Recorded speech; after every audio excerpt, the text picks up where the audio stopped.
Alrighty, good afternoon, guys. Welcome to the trucking show. I guess again, I should have started from here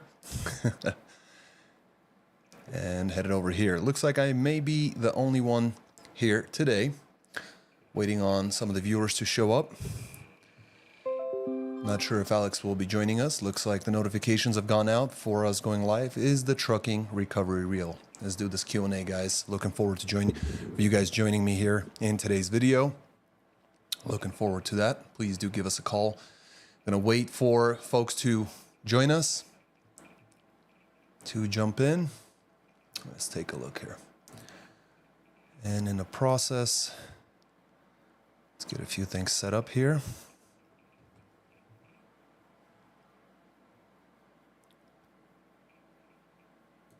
Hide Alex. And what we'll do is we'll actually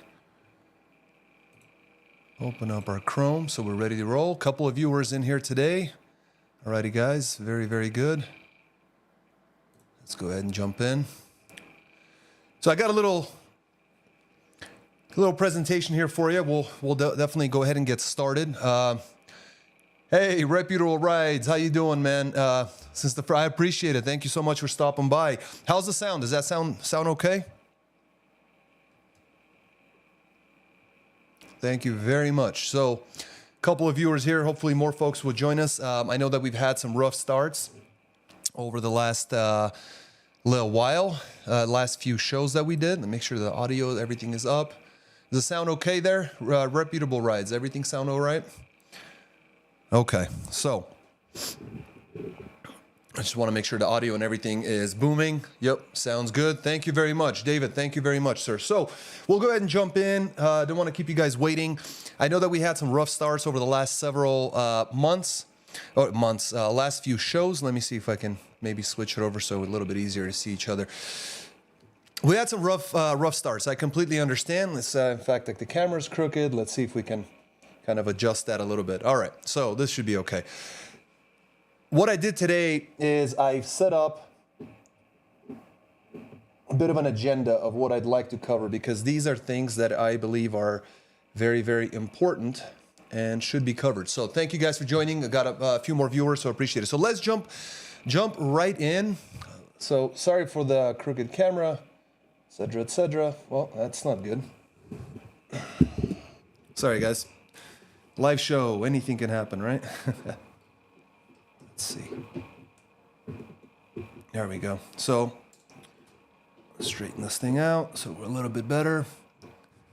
All right, well, we'll just have to make that work. So, let's get going with the actual show, what I wanted to cover here with you guys today. Thank you again for everybody stopping by. I really appreciate your time. Let's get rid of that header there so we can read this thing all the way through. Boom. The Sunday Trucking Call-In Show. Today's the 10th of March. Everyone's super excited to see what do we have coming in the trucking industry, and that's exactly what we will be covering in today's video. Again, start off with this. This is none of this, or ever any of our shows is financial advice. We're not financial advisors. The content in our YouTube videos is for educational purposes only. It merely cites our own personal opinions.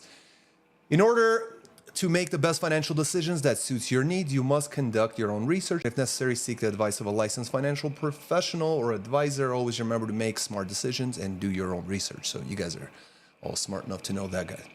Jump in. So the first thing that we're going to be talking today, and like I said, I took some notes, and these are just going to be kind of what we're going to be covering for most of the day today. Hopefully the audio is good. Sounds a little quiet on my end, so let me see. Okay, that should be a lot better. So the Port of Savannah, many of you guys may have heard that there was a big boom. We'll discuss the record-breaking container traffic and what it means for the overall trucking market. This is definitely going to change things up. Savannah's a big deal. Is this a sign the downturn is ending? The next thing we're going to be covering today is the trucking market, the analysis of the market. Experts say that we're at the bottom of the cycle, with excess capacity declining and new barriers to entry emerging. We'll delve into data on net trucking authorities to support this. This is with support from FreightWaves, the net trucking authorities. I think it's CDNA. This is one of their indicators. So we're going to go ahead and take a look at that with FreightWaves. Now, the untold truth about trucking. This segment will address the hidden costs of starting a trucking company and the challenges faced by owner-operators. We'll explore the trucker mentality of blaming dispatchers for financial woes instead of looking at the bigger picture and looking at their expenses. Remember, guys, you have one source of income and lots of sources for expenses. And what do we got here? We got reputable rights saying, what do you mean this isn't financial? None of this is. Trucking hasn't really been worth it since the mid 90s. You know, honestly, it just really depends. Friday with 200 miles to Chicago, 500 loads for dry and 200 for reefer, trucking is going downhill. I agree with you, especially in the Midwestern sector where we're usually expecting good stuff coming out.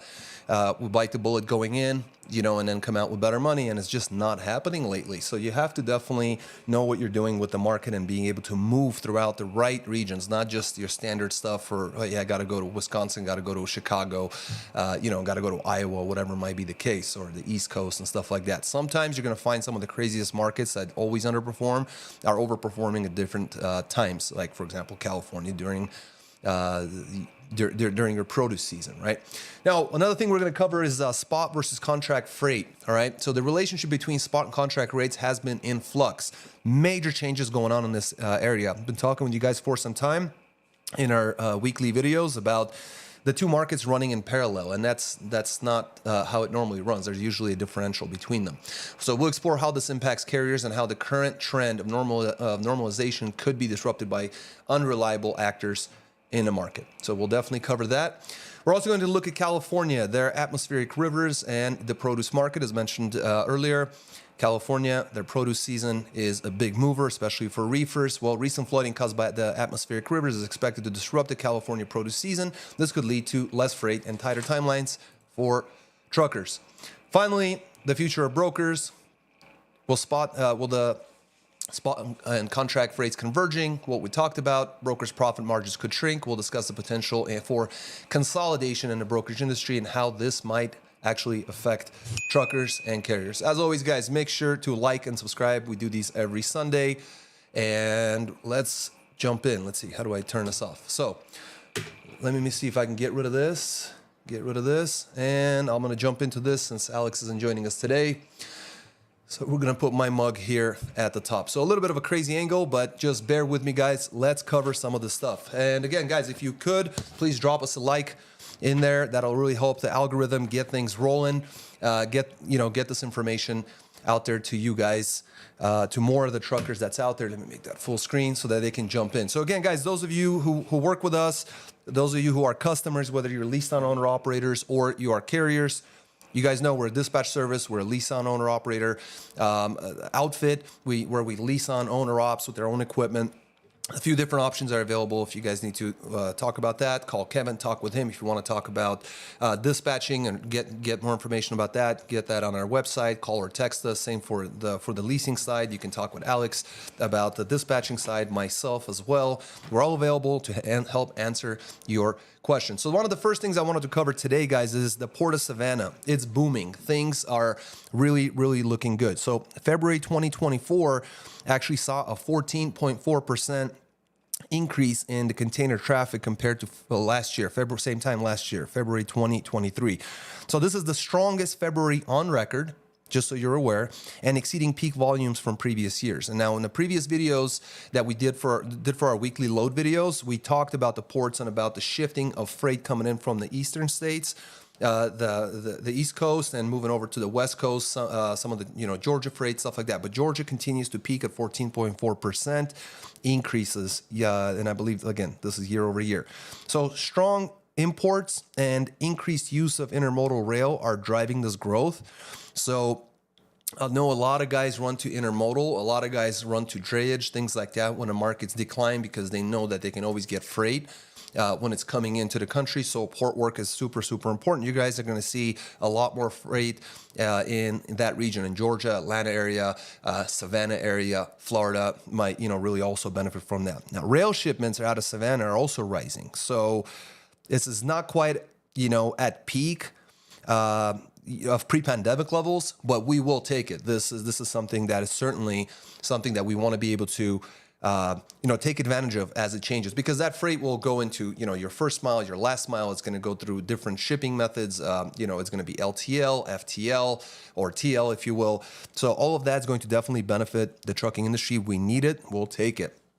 Now, the tight truck capacity in the area with rejection rates higher than the national average, this actually reflects strong demand for freight movement out of the port. So again, fantastic. All right. So if the West Coast is going to benefit from that, the East Coast, the Panhandle, as far as Texas area, any of the coastal areas that are going to receive freight or product coming in for nearshoring out of Mexico to our southern border, we will take it. So these are actually the major changes, because a lot of the Asian freight that we're used to is actually switching over to now being South American freight that's coming in, and definitely the entire economy is changing. So to finish off that story, lower retail inventory levels suggest continued growth for the port in 2024. We're talking Port of Savannah.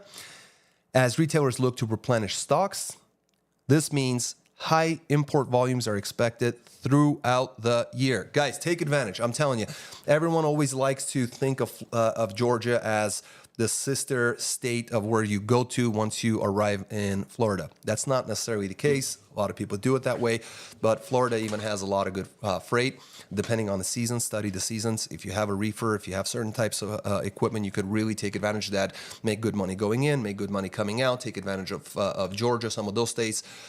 Yes, Southeast traditionally is underpaid. There's way too much capacity there, especially during the winter.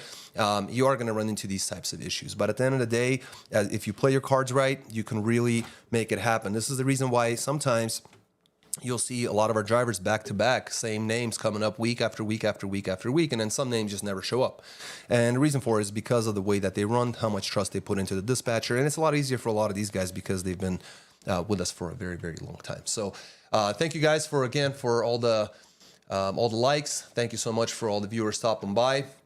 It's unfortunate. I know I kind of blew my chance in the first 3 shows or so with all the audio problems, things like that, but I certainly appreciate it. And I really do think we got things kind of figured out. Please join us. Give us a call at 801-448-6363 and hit option 3.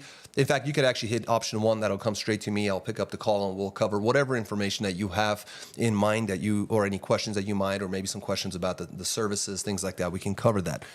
Now, the next thing I wanted to talk to you guys about is, we're at a lot of people have been asking me, especially with the latest videos where I'm kind of putting out like nearly, I guess you could say, shocking content saying, hey, the freight market has improved. And let's see, someone's messaging me here. Okay.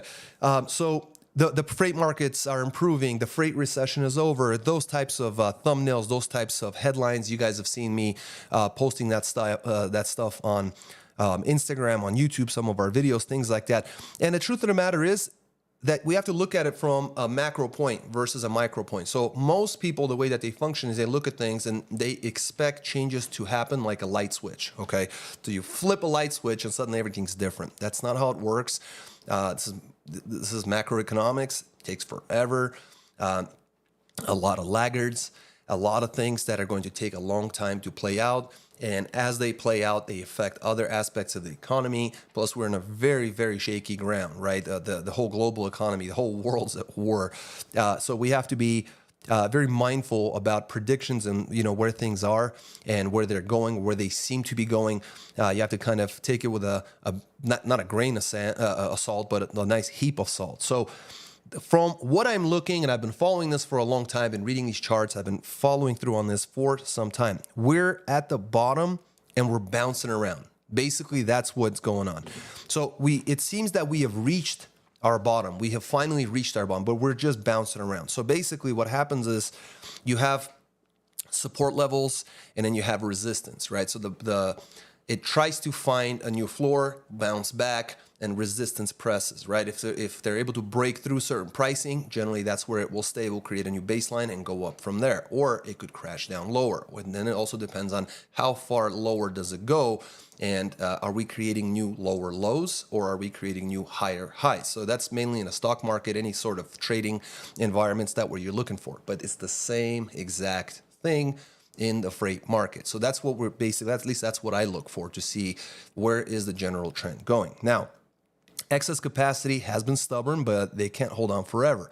So I know a lot of folks feel that it's really negative of me to be saying things like that, right? Saying, hey, they can't hold on forever. They're going to have to go out of business at some point. They're going to have to lose all their money. They're going to have to go bankrupt. A lot of people will say things like that. But the truth of the matter is we have way too many trucks. A lot of people jumped into it like the California gold rush.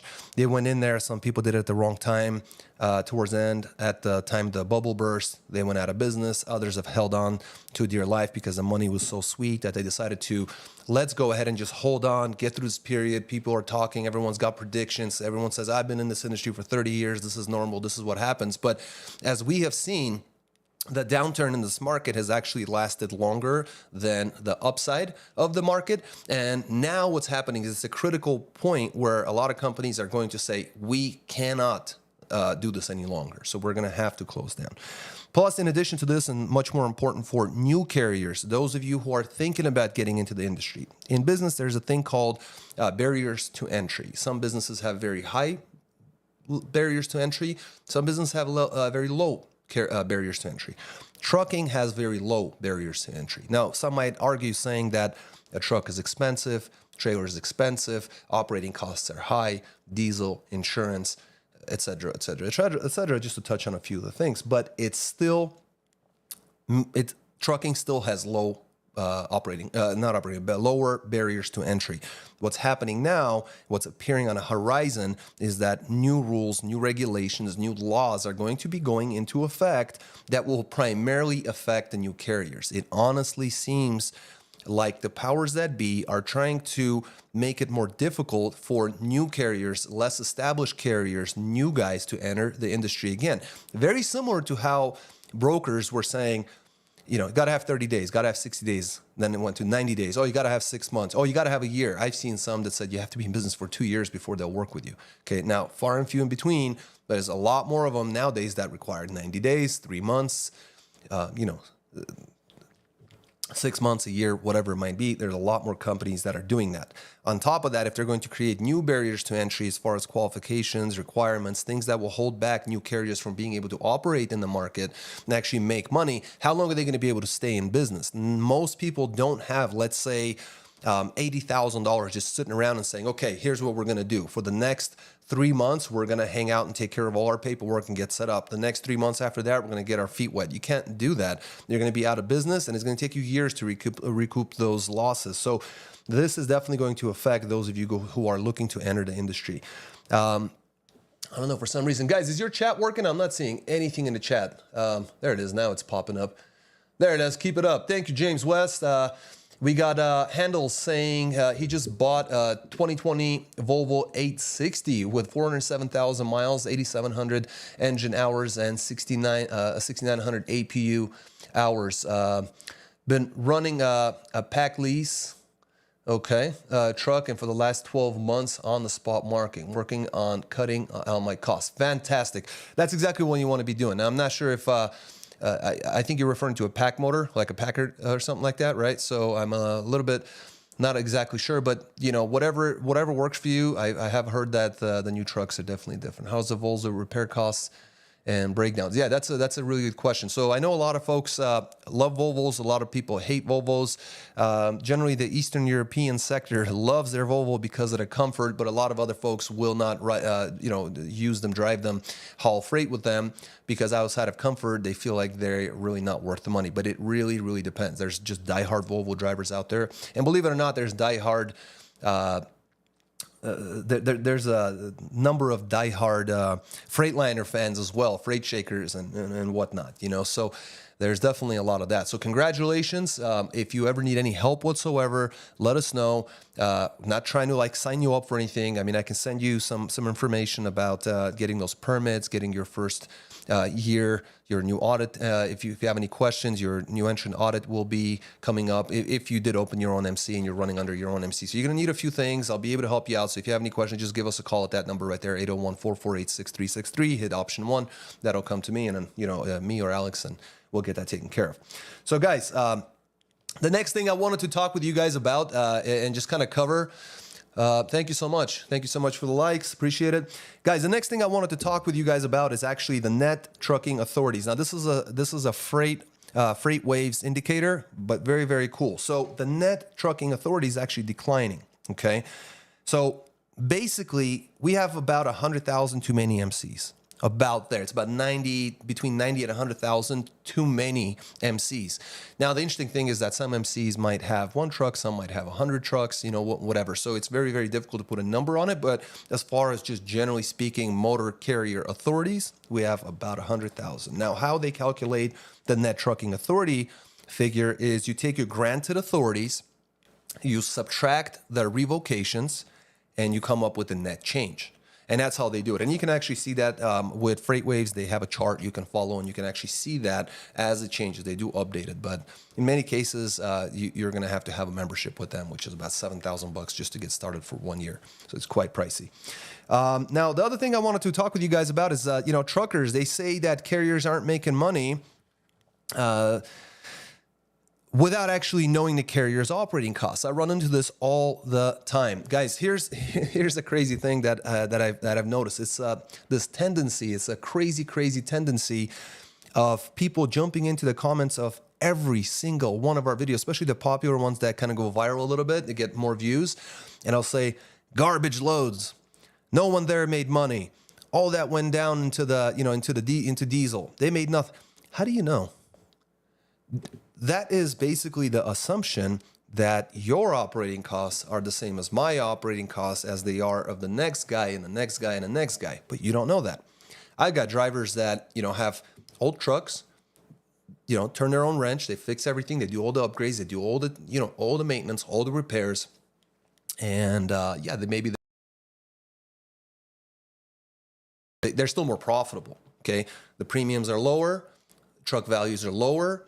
They take care of their own equipment. They know their trucks in and out. They've had them for forever. They've probably put in 2, 3, 4 motors in them over the years. They know everything about them, and they run more efficiently. All right. So there's no way it just highlights a person's ignorance to be able to look at a set of loads and then assume that that person is too stupid to know whether they are making money or they're not making money. You know what I mean? It doesn't make any sense. You cannot know someone's whether they're making money or not if you don't know their operating costs. Maybe their costs are 90% of everything they're making, and then for sure they're not making any money. But the truth is, we got guys out there who have operating costs of less than 50%. They're literally getting, you know, they'll hit $8,000 after expenses. They made $4,000 that week. 4, 8, $16,000 a month if they run that same way. And as you've seen, some of our drivers, they drive, you know, 2,500 miles a week, 2,000 miles a week, 1,900, and they still make top dollar. So it's not like they're killing themselves over the road, but it's just that their operating costs allow them to be extra profitable and run a very, very strong and efficient company.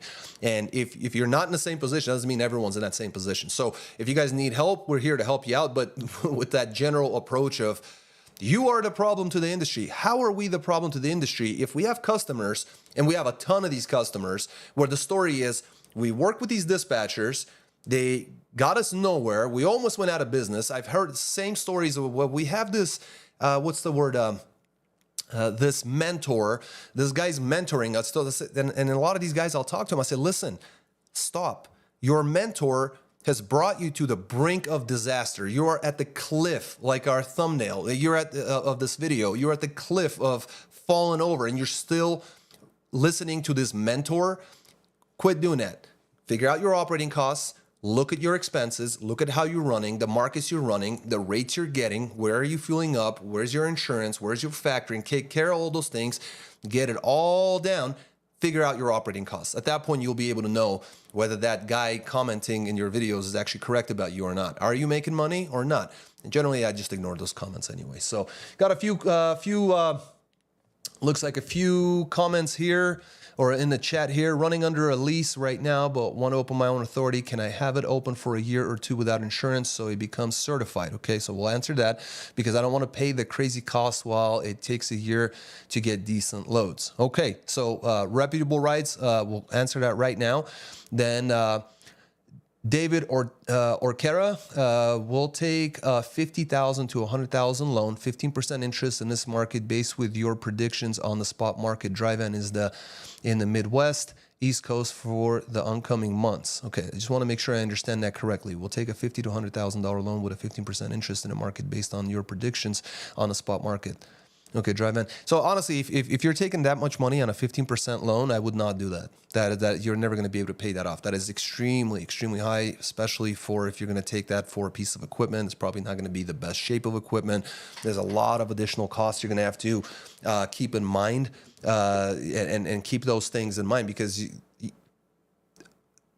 they don't always pay, you know? So if you don't factor, for example, a lot of brokers know that, so they take their sweet time. Then they cut a check and it sits on our desk. Then they put it in the mail. Then you have to be around to be able to deposit that check. So you have to have operating capital. You have to have working capital available to you to operate. So if that's what you're doing at that rate, I would certainly not touch that with, you know, a 5-foot pole. You know, I would not touch that. And then Joe Little says IRS is going to be going after is it non-taxable filers? I can't see the last word that as it goes up, I'll be able to read it. So the IRS will definitely, I mean, they hired so many different people that they're going to be going through everybody's, you know, oh, you sold something at a garage sale and you didn't pay taxes on it, we're going after you. But with all the stuff that's going on in our administration, all the money printing and everything that's going on out there, that's okay. That's completely normal. So, but you know what? Don't want to get political out here. Yeah, I've waited for up to 90 days for a broker to pay. You know, I had a factor long ago. I cut my ties with that guy. I had a really nice load. This was years ago. It was probably the biggest load that we've done. I factored him. The load went through England Logistics, and the carrier had. So I made the mistake of signing up with this factor who was on a tiered system. So first 30 days at a certain rate, next 30 days at a different rate, 90 days at a different rate. Now, if you hit 90 days or 91 days it was, then it would be recourse. They'd keep the money, keep the percentage, pull their money back out and collect the difference. Supposedly, that factor got paid on day 89. I called them up and said, what, in 3 months you guys couldn't make a single phone call? Call them up, or is it because the invoice dollar amount is so large? So, of course, I got no straight answer and a bunch of excuses and left them in. So, yeah, you know, people lose business by being greedy, by playing dirty games, things like that. So it doesn't surprise me that it takes 90 days for brokers to pay. A lot of times what will happen is brokers will actually get an idea and say, okay, well, here's factor A, B, and C. We know that factor A really gets on their calls, gets on the horn, and tries to get paid. Factor B, they don't seem to care if we're about 10 days late. And here's factor C, they completely don't care because they constantly do a rescission. Not a rescission, what do they call it? A recourse action. They take recourse action. They take your money. They take the interest that you pay them, that 3%, 2.5%, 3.5%, whatever. They take that. So basically, they make way more money on that money that never actually left and did anything, right? Because you paid for it. And then you owe that money. And then if it's a non-recourse action, then okay, non-recourse factoring it is, but they're going to take it off of your next load because that's defined in the agreement. That's why it's important to read your agreement. So thank you guys. Very, very good questions. Now, coming back to reputable rights, you had mentioned about running under a lease right now. So we have a lot of customers who run under a lease. They lease on, they work with us. Concurrently, they open an MC authority. I do recommend doing that. However, you're not going to be able to do it without an insurance policy. So in order to activate your MC and actually begin the aging process, you are going to have an auto liability policy of a minimum of $750,000 in order for the FMCSA to actually activate your MC authority. Now, here's the thing. You could go and just do the bare minimums with the insurance company, just bobtail coverage, get your auto liability, bare minimums, get it activated, prepay the policy, and have it run and age your MC authority. You will not have to do it for a year. You can start as early as 30 days. I do not recommend it. If you can wait 90 days, it's going to be a game changer. If you're able to wait longer, so let's say 3 months to 6 months, even better, but that's very, very expensive because you have to cover that additional insurance policy. And under your lease operation, you're also paying insurance there as well. So it's going to be really, really rough. The problem is that once you're actually aged and you switch over, which is good, you still have no references. You still have, no loads pulled with anybody. You have nothing to show for. So unfortunately, it's only half the battle. So you're definitely going to have to keep that in mind. But don't have to wait for that long. You really don't need to lease for lease on for 12 months and then go into the spot market. It's going to be just as rough unless the market changes or there's some sort of the market completely, goes upside down. In that case, yeah, you might be in a better position. When the brokers really need you, they're going to close their eyes on you being a new MC. So don't even worry about that.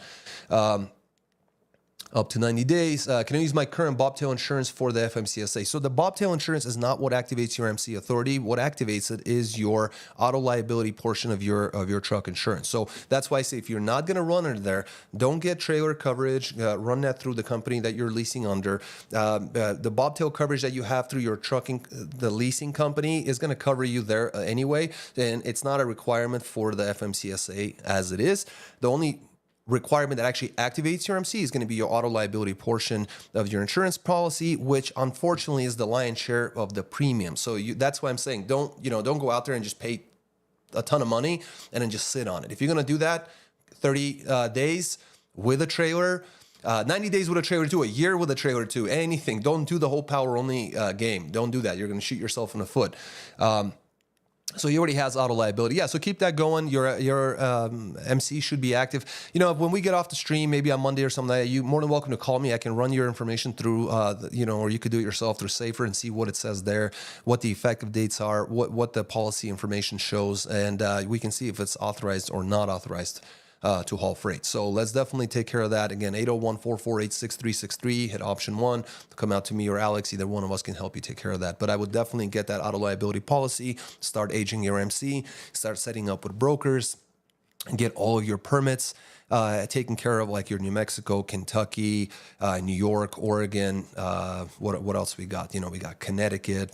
There's a few different states there. So I would definitely take care of that. And make sure you get your factoring taken care of. Make sure you get your fuel cards taken care of. Get all your stuff out of the way. Make sure you're fully compliant with the FMCSA, with Drug and Alcohol Consortium. Add yourself there. Your drivers.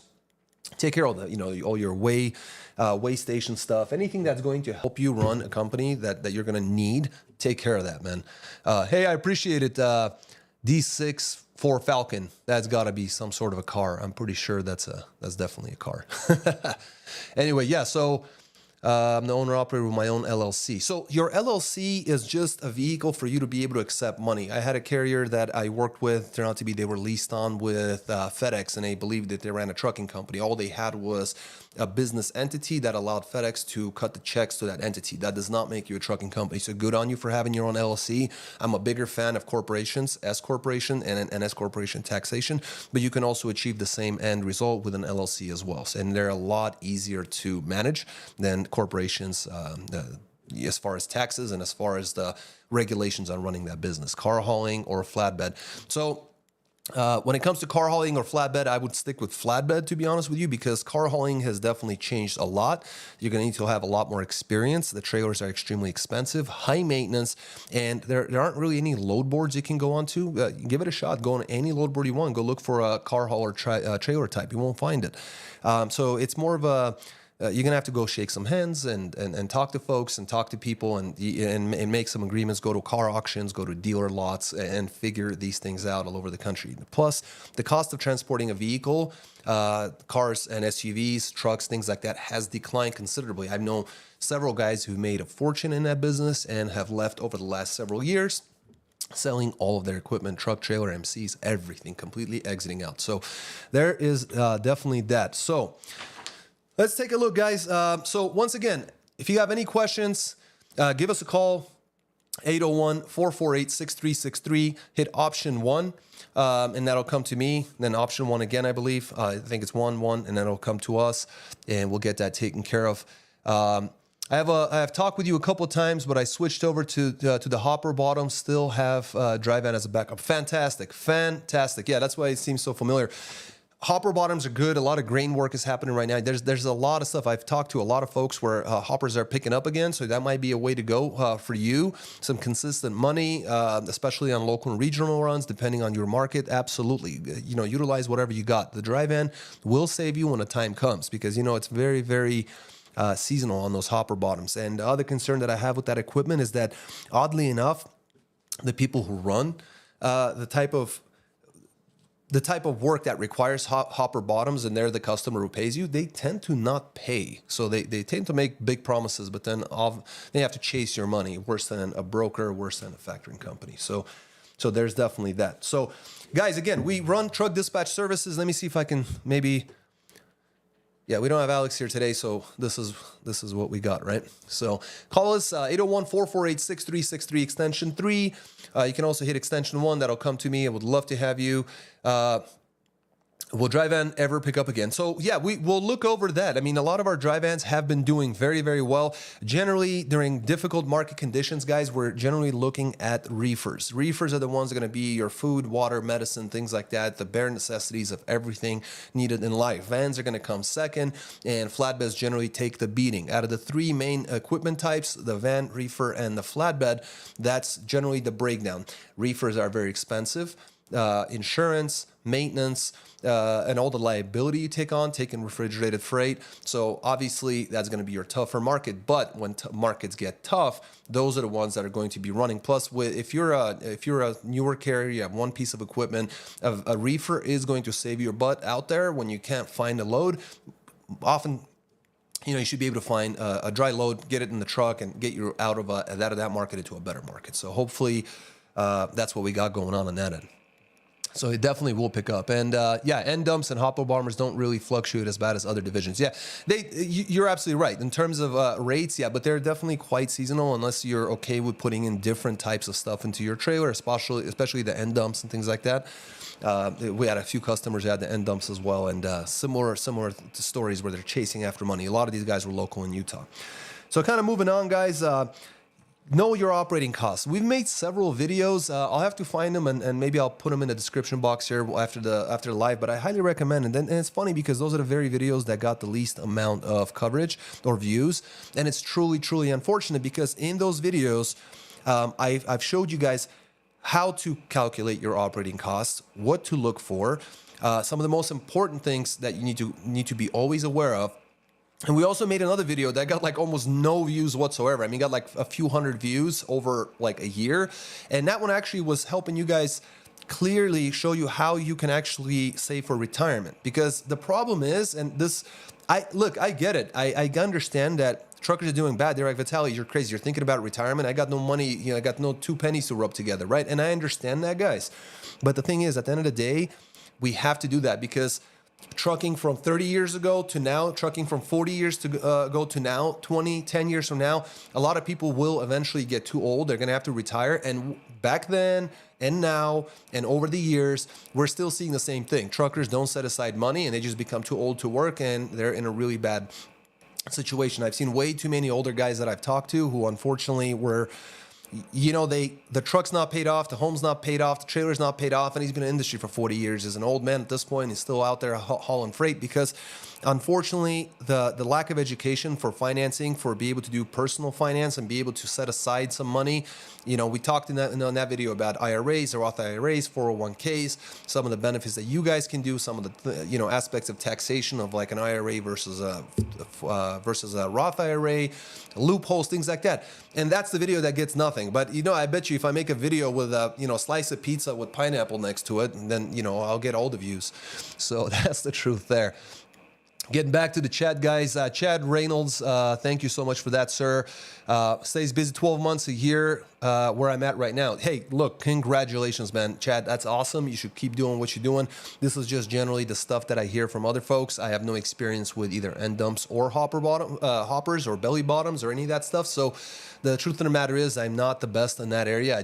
I'm just repeating to you what some of the other folks have told me. Why they even called for dispatch services, why they decided to do that was because it just wasn't working out where they were, right? So, yeah.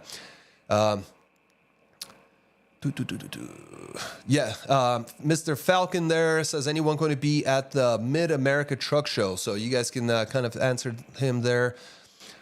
It's going to be Matt's. Yeah, Matt's Mid-America Truck Show. Matt's, absolutely. There's always a downturn. If you could make it through the downturn, the upturn is usually great.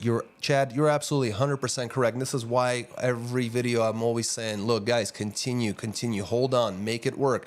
I know that a lot of companies will go out of business. That doesn't mean that you guys have to go out of business because it's just going to be really, really painful because, as soon as you go out of business and call it quits, it's going to all turn around as if like the whole world conspired against you. That's just generally how that works, right?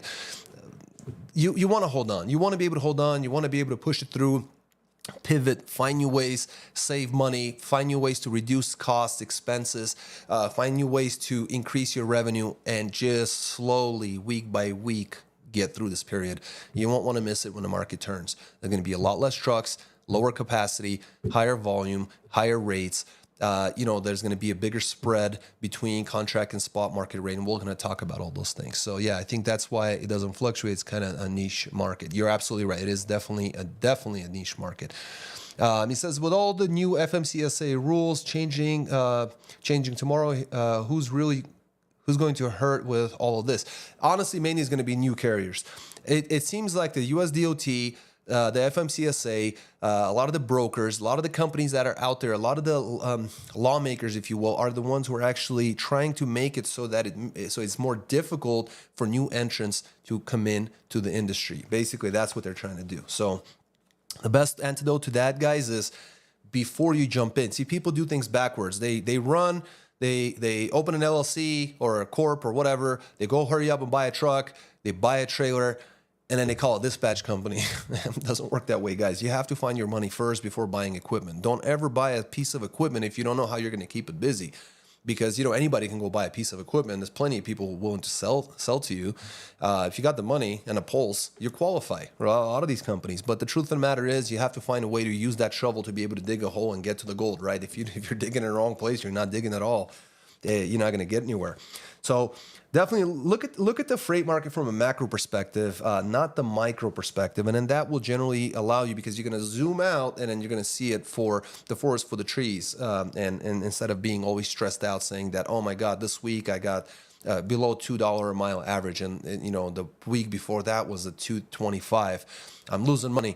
It's not about that. It's about being able to know your operating costs and make sure, okay, we go out through another week. We didn't make a ton of money. Costs are taken care of. Money set aside for maintenance, repairs, everything else.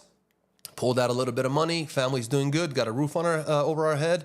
Got food in my belly. Things are good. The good times will come. We just got to make it through this. Business isn't always just good. It's like a lot of the younger guys that are out in the crypto markets out there. They've never seen a down market, so they actually they really believe that markets only go up. That's not the case, and that's what happened with trucking as well. So truckers have a ton of expenses and one income source. I talked with you guys just earlier about that. And that income source is their dispatchers. I'm not talking about us. It could be any dispatcher. It could be your company dispatcher. It could be the lease-on fleet that you're with. It could be the third-party company such as ourselves. It could be your second cousin or something like that who's really good at negotiating or understand trucking or whatnot, and he's dispatching you. So you have to understand, truckers, they seem to refuse to even revisit their expenses and look to cut dispatch right away. So why go to your one single source of income and try to cut that when honestly you have so many other areas to explore? You have to have a very basic baseline business education. And I know that because I see a lot of guys that'll throw in their mortgage payment into their operating costs, their truck payment, their car payment, their whatever it might be. The new bedroom set that's on on payments or whatever. They'll throw all that in there and they'll come up with like a $4 a mile average, and they'll say, I can't make money in this market. This whole thing is rigged. And it's like, well, half of your operating costs shouldn't even be there. It's not business related. But it is what it is. They people listen to other people who speak confidently, and then people just believe them. But don't think twice. Think twice who you're taking your advice from, guys. Honestly, people have ulterior motives. Yeah, absolutely. I think that's why it doesn't fluctuate. It's kind of, so same comment. I apologize that it was a new comment there. So again, thank you guys so much. Really appreciate the viewers. Any questions, anything, drop them in there or give us a call on our phone number, 801-448-6363. Hit extension 1. It'll come right over here. Or you can call me directly, 801-447-6929. Again, 801-447-6929 will get you right on air. We definitely appreciate it. So definitely, truckers, look at revisit your expenses. Look at don't look at cutting your income side, your dispatch. Look at cutting your expenses, not your only source of income. This honestly never made sense to me, but I keep running into that so often. I keep running into folks who go to the services that don't know anything, and they'll run them at like 4% or 5% for dispatch, and then they're like, oh, what's this? You charge too much. Well, it's like, Maybe you're right. Maybe I do charge too much, but let's look at numbers first. And let's look at that 2% differential. Is that 2% what's actually making it? Or are you going to actually make more money? Yeah, you're going to pay me more, and that's fine as long as you're making more versus the other company. But people don't do the math. And it's really simple math too. I mean, just look at your week, compare it, take the difference, and make that difference for the 2% that you'd pay 5% versus 7, or 3.5% versus 7, cut it in half, and see if the money actually makes sense. More often than not, it will, because what's the point of paying a small amount of dollars to someone who doesn't know what the hell they're doing in the first place? You might as well not pay them. You're doing just as good of a job. There's no point. So definitely doesn't fluctuate. Okay, so direct customers are out there. If you're willing to put in the footwork, absolutely. Chad, you're absolutely 100%. Nothing at all against dispatch services or brokers, but you look at the 2 to 3% and you give away adds up in a year's time. Absolutely, 100%. So, and that's not exactly what I meant. What I was actually talking about here is strictly apples to apples. Here you have a dispatcher at 5%. Here you have a dispatcher at 7%. So differentials at 2%. But what people don't understand is that the 5% dispatcher, let's say, brings them $5,000, and the 7% dispatcher, say, brings them $7,000. And people are like, well, 7% is a higher number. We're going to pay more. And it is true that 7% of 7,000 is going to be, what, $490, something like that, right? So let's say $500 you're going to pay there. But 5% at $5,000 is going to be $250, right? So $250 versus $750. So there's a difference there, but that difference is $500, and you made you an extra $2,000. So $2,000 minus the $500 differentials, you're still up $1,500.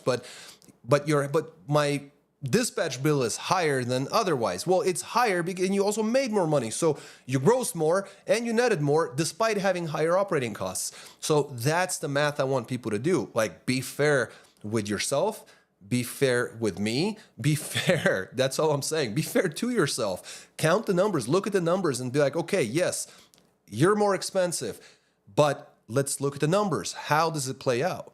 Am I really more expensive, or am I actually going to pay more to make considerably more? Because that's a different story. And that's where people don't really want to jump into that. They don't want to justify it. Now, for the first part of your question, you're saying direct customers are out there. You're 100%. And I keep on talking about this, guys. And it's always crickets at this point, because I always tell you guys, they say, listen, folks, brokers have to have a bond. Brokers have to have a broker MC.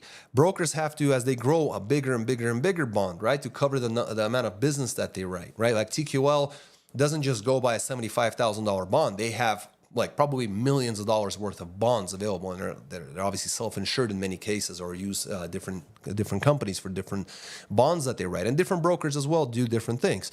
You guys don't have to. I don't have to. As a carrier, I don't have to. I can literally go to a local grocery store, talk to management, figure out who I need to talk with. Who do I speak with? What's their name? Do you have a phone number? Or I can just go on Google, make a list of companies in my local area, look for those customers, right? Look for manufacturing plants. I've had the same conversation so many times with you guys over the phone looking for customers. 3PLs, cross-docking facilities, warehouses, any sort of manufacturing. How is manufacturing facility set up? Generally, the back space, storage, is small, and the production area is big. That means that because they're trying to manufacture, but they're gonna have raw materials that are getting trucked in, right? And then they have the finished product in the same small space getting trucked out. So that means that they're going to constantly need trucking. Stuff comes in, stuff comes out. You find a customer like that between, let's say, like a storage facility or what are they called? Like a refrigerated storage facility, right? Like a cold storage or something. There's so many, like I said, cross-docking places. You can get a lot done there. There's so much business. And, a lot of times, like we had a customer back in the day when we first started, we actually started with a box truck, 26-foot Ford F650 with like a lift gate, Maxon lift gate, and E-tracks and all this stuff. And we started by running local customers. And it was to our mistake because we got into the business trying to run that truck OTR. And that's why I keep telling you guys, that's fine. There's a time and place for your hotshot, for your box truck, for your, for whatever, your straight truck. But it's mainly local, at most regional. We made the mistake of wanting to run an OTR. We learned very quickly we couldn't do that. We, switched gears, started looking for local customers, got lucky. Then the customer that was sending us to another customer, those guys liked us. Then they gave us freight on the way back. So not only were both of them covering our costs, we were constantly loaded and we were constantly making money. Even when we were coming out empty, they still paid for those miles, and we ran by the hour, so it worked out really, really well. And so you guys can do the same exact thing. You just have to go out there. There's nothing holding you back. But the reason it's crickets is because I'm basically, what I've just done is I took away your excuse to blame brokers. I took away your excuse for not doing well. I took away all of those excuses, and that's why it gets really quiet. You guys have every right, every opportunity, every possibility to be able to go out there in your neck of the woods and find yourself some customers. Stop calling dispatch companies. Don't call me for local customers. Don't call me for regional work. Don't call me for dedicated freight. No dispatcher is ever going to do that for you. No one's going to do that for you. If I find me a nice, fat, juicy deal that's going to require 3 or 4 trucks on a consistent basis, 5 days a week on a local run, paying me $4 a mile round trip and perfect hours, I'm going to get me a few more trucks, put some drivers behind it, and make my money. And so should you. So that's why I'm saying don't go in that department. Don't do any of that stuff.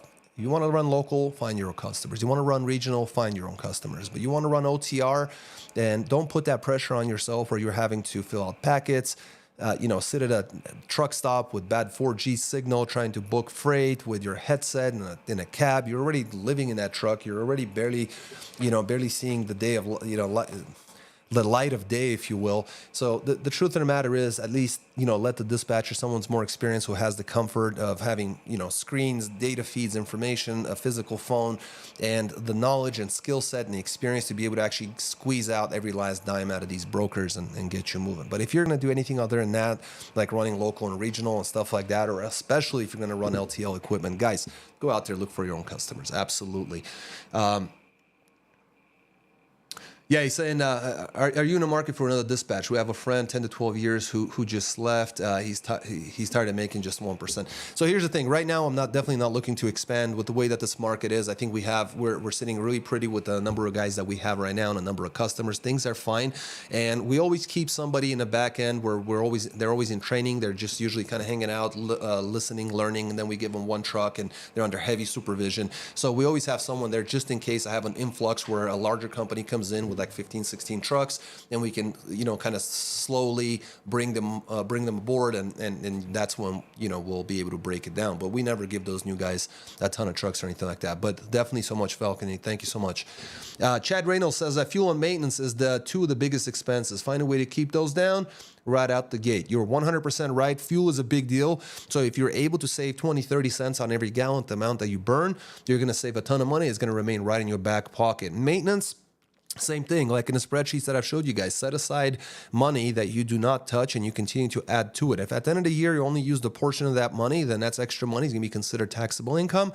And then whatever other expenses that you have for the year are going to be accounted for going against that taxable income, reducing your taxable income. So either way, you're not going to lose it. So if nothing breaks, wonderful. And if you want to keep that money there and just keep replenishing that account, that's absolutely fine. Usually about $1,500, $2,000 a month, something like that. And it'll add up rather quickly. Just make sure that you understand that it's truck money. And then you'll be making money. So you're absolutely right. Thank you, Chad. Wayne Woody. Sir, so glad to see you. It's been a very, very long time since I've seen that name. Mr. Wayne Woody, one of our best customers, definitely a runner out there, knows the Southeast and the rest of the country. If it's broke, he can fix it. So it says, made best clear money with these guys that I did in 40 years. What a compliment. Wayne, you are the best, man. I'm going to give you a call and listen to your southern drawl there, sir. You are awesome. They straight up, and only folks I found that really care about your business making the most profit you can. Thank you so much, man. You got to work with some of our best dispatchers, and Wayne was an awesome guy. I remember hearing from dispatch saying, I just gave the guy the load. It's already delivered. I called him to see how far he is, and he says, I'm almost unloaded. I'm almost ready to go. This guy ran.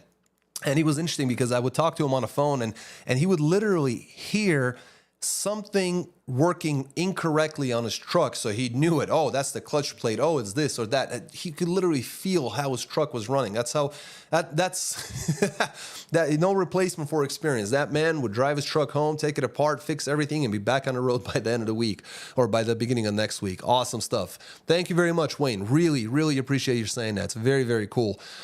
Chad Reynolds, this I'll say also, you can chase high dollar freight and never get ahead. Find consistent freight in the same lane at a cheaper rate and you'll make more money. Only bad thing about direct is you will usually have to carry yourself for 30 days till your first payout. Then it will usually be weekly after that. You're absolutely correct. So again, you have to have enough operating costs, enough money set aside in order to be able to operate. You don't want to be in a position where you're counting on the last $5,000 and then the broker went out of business. The bond was completely used up. You have no one to go after. And it's like, oh, because of that one broker and that one deal, I'm out of business. You know, you don't ever want to find yourself in that position. If you have to, get a revolver, so a revolving line of credit. You only pay interest on the amount that you use. And if you need it, that will be your lifeline. So if you're able to get it, get it. If not, credit cards is another good way. There are other ways to, get yourself set up with cash. But try to have some operating costs there. Operating cash there so that you can kind of get through this period as needed. So let's take a look here. Find consistent freight. Yes. So yeah, that is a bad thing that can happen. And then he said, Falcon said, had my best 6 month ever for the 5 years of owning this truck, doing the hopper gig, watching you every week makes me want to be out there with the drive and with your help. Would love to have you, man. Depending on how you want to run, depending on what markets. Again, I tell this to everyone. I have a lot of folks coming in that come into dispatch with the expectation of setting limitations, like they finally made it. They want to set limitations on how they're going to run. So what I mean by limitations is the following. What they like to do is they'll come in and they'll say, I want to run from Monday to Friday. At the latest, by Saturday morning, I have to be home. I would also would like to run the South and the Southeast. No further than Texas. You must bring me back by a certain time with a certain dollar amount. And I got to make X amount by, within these 5 or 6 days. If flatbed, we don't tarp. Guys, if you're in a contract market, that might work. But in a spot market, the reason 70% of the flatbed freight is going to be tarp loads. So if you're not tarp, you're going to have a hard time. Some people tell me, I make $7,000 every week without tarp, and I don't even own tarps. No, you're not.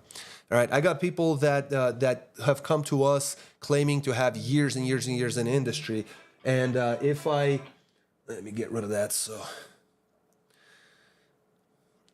and if once you talk to them for a little while, you realize that they had purchased an MC. They actually have like less than 6 months of experience, and so they don't know what they're doing. They don't know what they're running, and so we really expect them to operate and listen more and be more open, more coachable, more teachable. We're here to help you guys. We're here to help you. We want you to succeed. The better you do, the better we do. I mean, we work on commission, right? So if I can get you guys to make a ton of money, I'm going to make a ton of money. I'm very happy to do that. But if you don't listen and just set limitations and then act in such a way, it almost feels like a lot of folks that I talk to, we don't actually get them started. But sometimes, I don't catch it. And what actually happens is very interesting. It seems like you guys want to prove us wrong. Like you're on purpose trying to argue and to prove us wrong. I had a guy call me the other day, and then, I was very, very busy. I was going to skip the call, but, this is a gentleman I wanted to speak with for a couple of days. I called him. The call lasted about 20 minutes, and even that was too long because all I got out of that call was argument. He was argumentative. He called to just basically try to prove me wrong. He asked for facts. Facts were provided. Then he would ask follow-up questions that made me feel like he didn't really understand anything I just told him. And when you're talking, you're not listening. You should be doing a lot more listening, especially if if you're newer. If you're calling a dispatch service and you, based on the numbers that we presented to you in the videos, and you're not making that money, then you're obviously calling because you want to make that money. So why argue? Why fight? Why try to say, I know that. I've been in the industry for a long time. I've been in the industry for 20 years. Okay, then why are you calling me? If you know everything, it's fine to be in the industry for 20 years. If you're not making that kind of money, then, allow us to do what we can do. Let me make sure, let these guys know that we have a live stream. So I do apologize for that. Alrighty, folks. So let's just jump kind of back in what we're talking about here. Like I said, you got to look at everything from a macro standpoint, not a micro standpoint. You know, truckers, you guys have a lot of expenses. Look at those, know those expenses, what's qualified, what's not. If you don't have a CPA, get one. If you don't have a trucking professionals, get one. If you need to know what operating costs are qualified, meet with a CPA, you know, get with them, talk with them. If you got to spend $100 or something like that to have a quick lesson, get online, take some lessons. The IRS provides a lot of information. There's a lot of good content on YouTube elsewhere. You know, make some notes and understand your operating costs. So definitely do that. And don't cut your only source of income. Now, the next thing I wanted to look at, guys, is the untold truth about starting a trucking company. The 5 things truckers wish they knew before they started out. So this is where I wanted to show you guys this. So here we are. So this is actually a post that I had written, and this is the section that I wanted to actually cover. Oh, I guess I got the wrong window. So let's see if we can go like this. So this is what I wanted to cover. So there are some things that truckers that don't really understand, like the beginning truckers that are out there. And a lot of you guys can chime in because you know this is the truth. Here's the thing: home becomes a distant horizon. These are the 5 things you can find on our blog. This post here, home becomes a distant horizon, guys. Here's the thing, and it's so beautifully written. You'll witness sunrises, paint the desert, and kiss mountains goodnight, but you'll miss most sunrises and good nights spent with loved ones. Birthdays becomes phone calls, holidays a blurry mix of rest stops and roadside diners. Family becomes a bittersweet postcard to carry in your heart, longing for a warmth and open road. Longing for a warmth the open road can't quite replace. Oh my God, that is just beautiful. That is just beautiful. But yeah, that's what it is, guys. Home becomes a distant horizon. You're going to spend a lot of time on the road. Be aware. Be ready for that. The trucking is not for everyone. I had a truck driver that I worked with years ago. Best driver we ever had. Best driver. We're still friends. We still see each other. He moved to a different state and is in a tech world now, making amazing money. But he you know, really great guy. And that was one thing that he did very, very well. He could stay out there for months, and then he would take a very long vacation. Then he'd come back, stay out there for months again, then take a very, very long vacation. So it was fantastic. But it's certainly not for everyone. Again, sorry guys for the noise. That's the ultra cooling power of my fans here making noise. Number 2, solitude becomes your constant companion. The quiet hum of the engine and the endless stretch of asphalt can be soul nourishing for some. For others, it can be a deafening silence punctuated by the radio and the rhythm of the wheels. Days turn into weeks, weeks into months, and the weight of isolation can press down a heavy cloak you shed only at rare stops and fleeting phone calls. So yeah, unfortunately, or fortunately, for some you're going to get a lot of solitude. It will be constant. You're by yourself in the truck for days, for weeks, and in some cases for months. Be aware of that. Do you have the right type of personality? Showers and hot meals are fleet food, not fine dining. So again, and we've made videos about this. Food on the road, whatever you bring with you, you're gonna run out. A lot of it's gonna go bad. A lot of guys cook on the road, and my hat's off to you guys. That's absolutely fantastic. And some of you guys really cook on the road, which is absolutely fantastic. But at the end of the day, guys, if you're gonna be eating out at the restaurants, at truck stops, as it says here, forget sparkling bathrooms and gourmet spreads. Truck stops become your oasis. Offering showers with questionable plumbing and meals that taste like a truck stop's budget. Fresh air comes with a whiff of truck exhaust, and a decent internet connection is a unicorn most drivers only dream of finding. So again, booking loads out of your truck, booking loads at a truck stop with barely any phone signal, internet signal off of a single device with maybe a tablet, and trying to fill out packets on the steering wheel. Leave it to the professional guys. You guys are going to leave money on the table if you just, keep things that way. And you can get more information on our website. It's super easy, and I'll show you how to do that.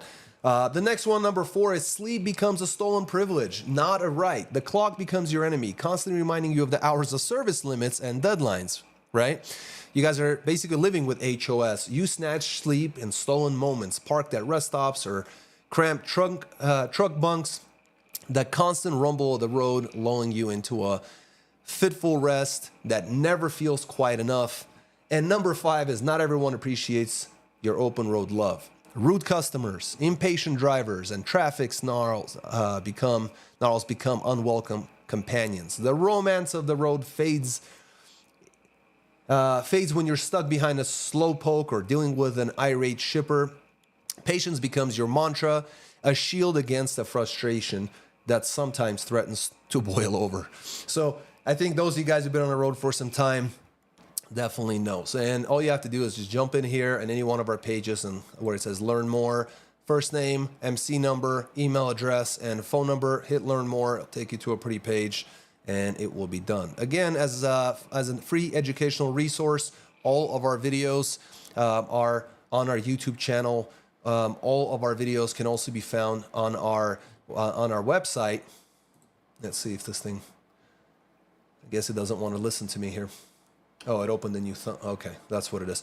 So yeah, we have all our videos here, and I will actually zoom out so that you guys can actually see this. All of our videos that we ever produced are on our channel. So right now you're going to see this, the Sunday Trucking Call-In Show. This is the thumbnail for that. Here are all the videos. This is the one that had just come out on Friday, the other Sunday, the other videos, and some of the other stuff that we've covered. Some of them don't have actual thumbnails, which I'll correct. But there's a ton of content, you guys. There's so much to learn. Here's the video. Where is it?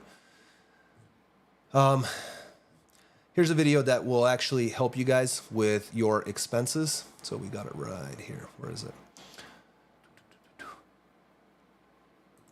The super important video was something of an eye opener.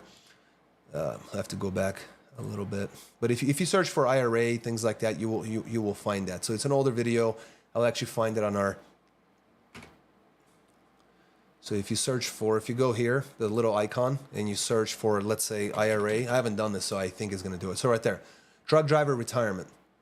This will show you how to, work your IRA, Roth IRA, things like that. So also, if you look at, type in profit, and this video here is your truck profitable 2024 trucking business profit and loss statement. This is the updated video. Yes, it's 27 minutes long, but it's worth it from beginning to end because it's going to show you how to actually go through those operating costs. And if you guys need to use, if you guys would like to use the spreadsheet that I got there, as I mentioned to the guys in previous videos that have called in, unfortunately, that is a really, really old spreadsheet, and after all the conversions, it doesn't share very well. The formulas break, so the only way to do it is I make duplicates of it on my own account, and then I just plug in your numbers. I'm more than happy to do that. I just did it for a customer.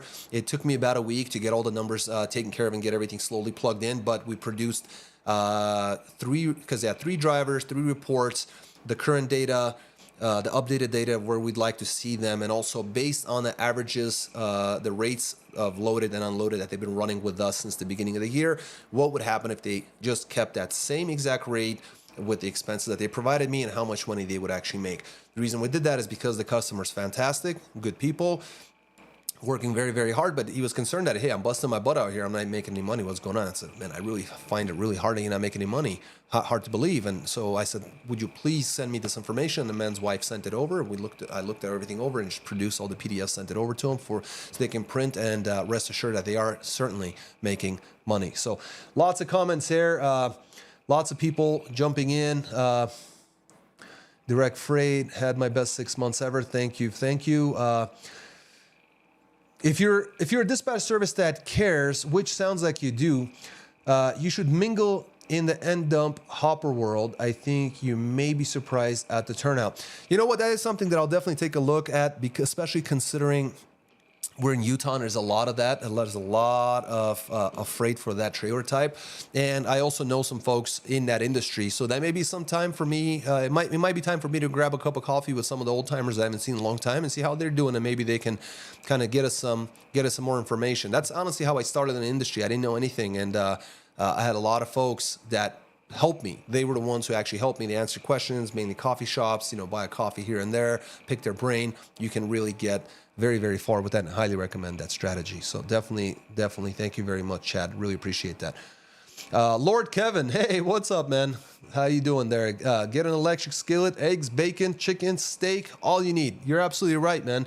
And Lord Kevin, we we have another Kevin in our office out in Lincoln, Nebraska, and he's got a 96 truck with like a super large condo with a shower in it and a toilet or whatever, a bathroom, convection oven, all sorts of stuff, right? I mean, everything, air conditioning and, everything. And he's able to do that. So a lot of folks that have the right setup can really live like kings, eat well, and save a ton of money while also making a ton of money. Yeah, he couldn't pull as much as other guys because the truck's so heavy, but at the end of the day, he still did very, very well. So excellent point, Lord Kevin. Excellent job. Wet Willie, thank you so much. I could barely pronounce that. Very informational channel. Really appreciate that. Really appreciate that. Guys, again, if you have questions, comments, concerns, anything at all, leave them in the chat there. I'm reading through all of them. For those of you guys watching in the replay, leave them in the comment section below. You guys can always send us questions through our forum. You can always send us, you could text them to us, you can call it to us, you can email it to us. Really appreciate it, guys. We really want to be able to help you out. Those of you guys who are watching our channel, those of you guys who work with us, who I've spoken with, who some of you are customers, who have been customers, we know that a lot of companies are going to go out of business. That's just the way it is. There's going to be a ton of companies going out of business. I promise you. My only goal is to make sure that whoever the viewers are on this channel are going to be able to take this, walk away with something useful and actually make it through this period of time. I'm telling you, I personally, we work with a guy, we know him, name is Boris. Maybe he's on his channel watching the live show. I'll tell you real quick the story of what happened. He was a dispatch customer of mine. He was a friend of mine years and years ago, back in the day when I was, a college kid and whatnot. Then he took off to another country, met a beautiful woman, et cetera, et cetera. Things, unfortunately went south. He came back to the U.S. The last of his money that he had, he went through Chicago, bought an old truck. It was a 99 Freightliner with like 15 shades of white. Bought like an old, like, I forget, it was like a 1998 or 95 dry van.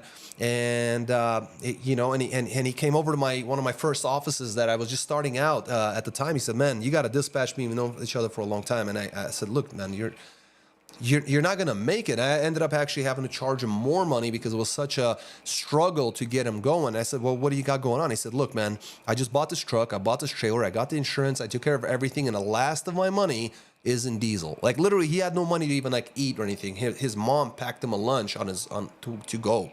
That's how he started. He went through every up and down. Everything you can imagine that could go wrong went wrong. Before coming back to Utah, he was going to lease on with a company out of Chicago. The same company that sold him the truck turned around and said that your truck's too old for us to lease you on. Sorry, buddy. So he had to take off with that old truck and trailer and drove it back to Utah, put the last money in diesel, and decided he was going to hit the road.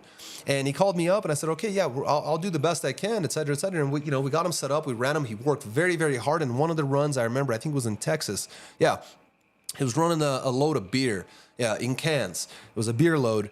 And, he came to a stop at a stop sign, and picture this. As he starts taking off ever so slowly to cross an intersection after a stop sign, the trailer gives in and just snaps in the middle. So now you got all this beer that's just breaking. They weren't cans, they were bottles. Just beer flooding the street, crashing, breaking, all this stuff. They call a company. It was a 53-foot trailer. The company comes in to recover the equipment, the beer or whatever. The trailer shouldn't even be entered. It was just completely collapsed on itself. But they brought a 48-foot trailer, and of course the cargo wouldn't fit. So here now you got guys stealing beer. So he decided, well, my career's over. All this didn't work out. I guess I'm going to take some beer too. So he took a bunch of beer, and he called me up. I'm done, Vitaly. I'm done. I'm not doing this no more, this and that. He drove in nonstop from Texas to Utah without following any of the rules, regulations, hours of service, or anything while drinking beer. I won't tell you who it is. No, you will not torture me to tell you the name. But the bottom, and that's not his name, actually. It's not used. All innocence will be protected. But here's the thing that happened, guys, and this is where I always tell people that you really need to, keep your head clean, keep your nose clean, keep your head up, and always think positive. Because with that guy, I ended up getting found by a large shipping company. They called me in to get into a contract. At the time, using SEO and some of my online skills, I was actually able to locally beat UPS for top positions on Google search engine results pages, or SERPs. And so we got the call, talked to the guy, got us set up, got him set up. Didn't take any money for it, by the way. That was the biggest mistake, because I only thought it was going to last for a short little while, and at the time I was charging him 10%. So considering he's been doing this for 4 or 5 years, a lot of money went through his pocket that I never saw anything for, and that was my mistake. And that's not something that not something I'll do again. However, his entire life has changed. He's about to have a second kid if he hasn't already. Bought some nice cars, bought a home right on time, right before the market went nuts.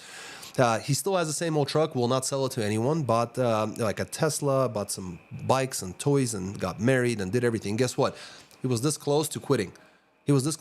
Had he quit, none of this would have happened. Who knows what he would have been doing? He was ready to go. I'm so glad he didn't get pulled over. I'm so glad he made it safely. I'm so glad he didn't kill anybody on the road.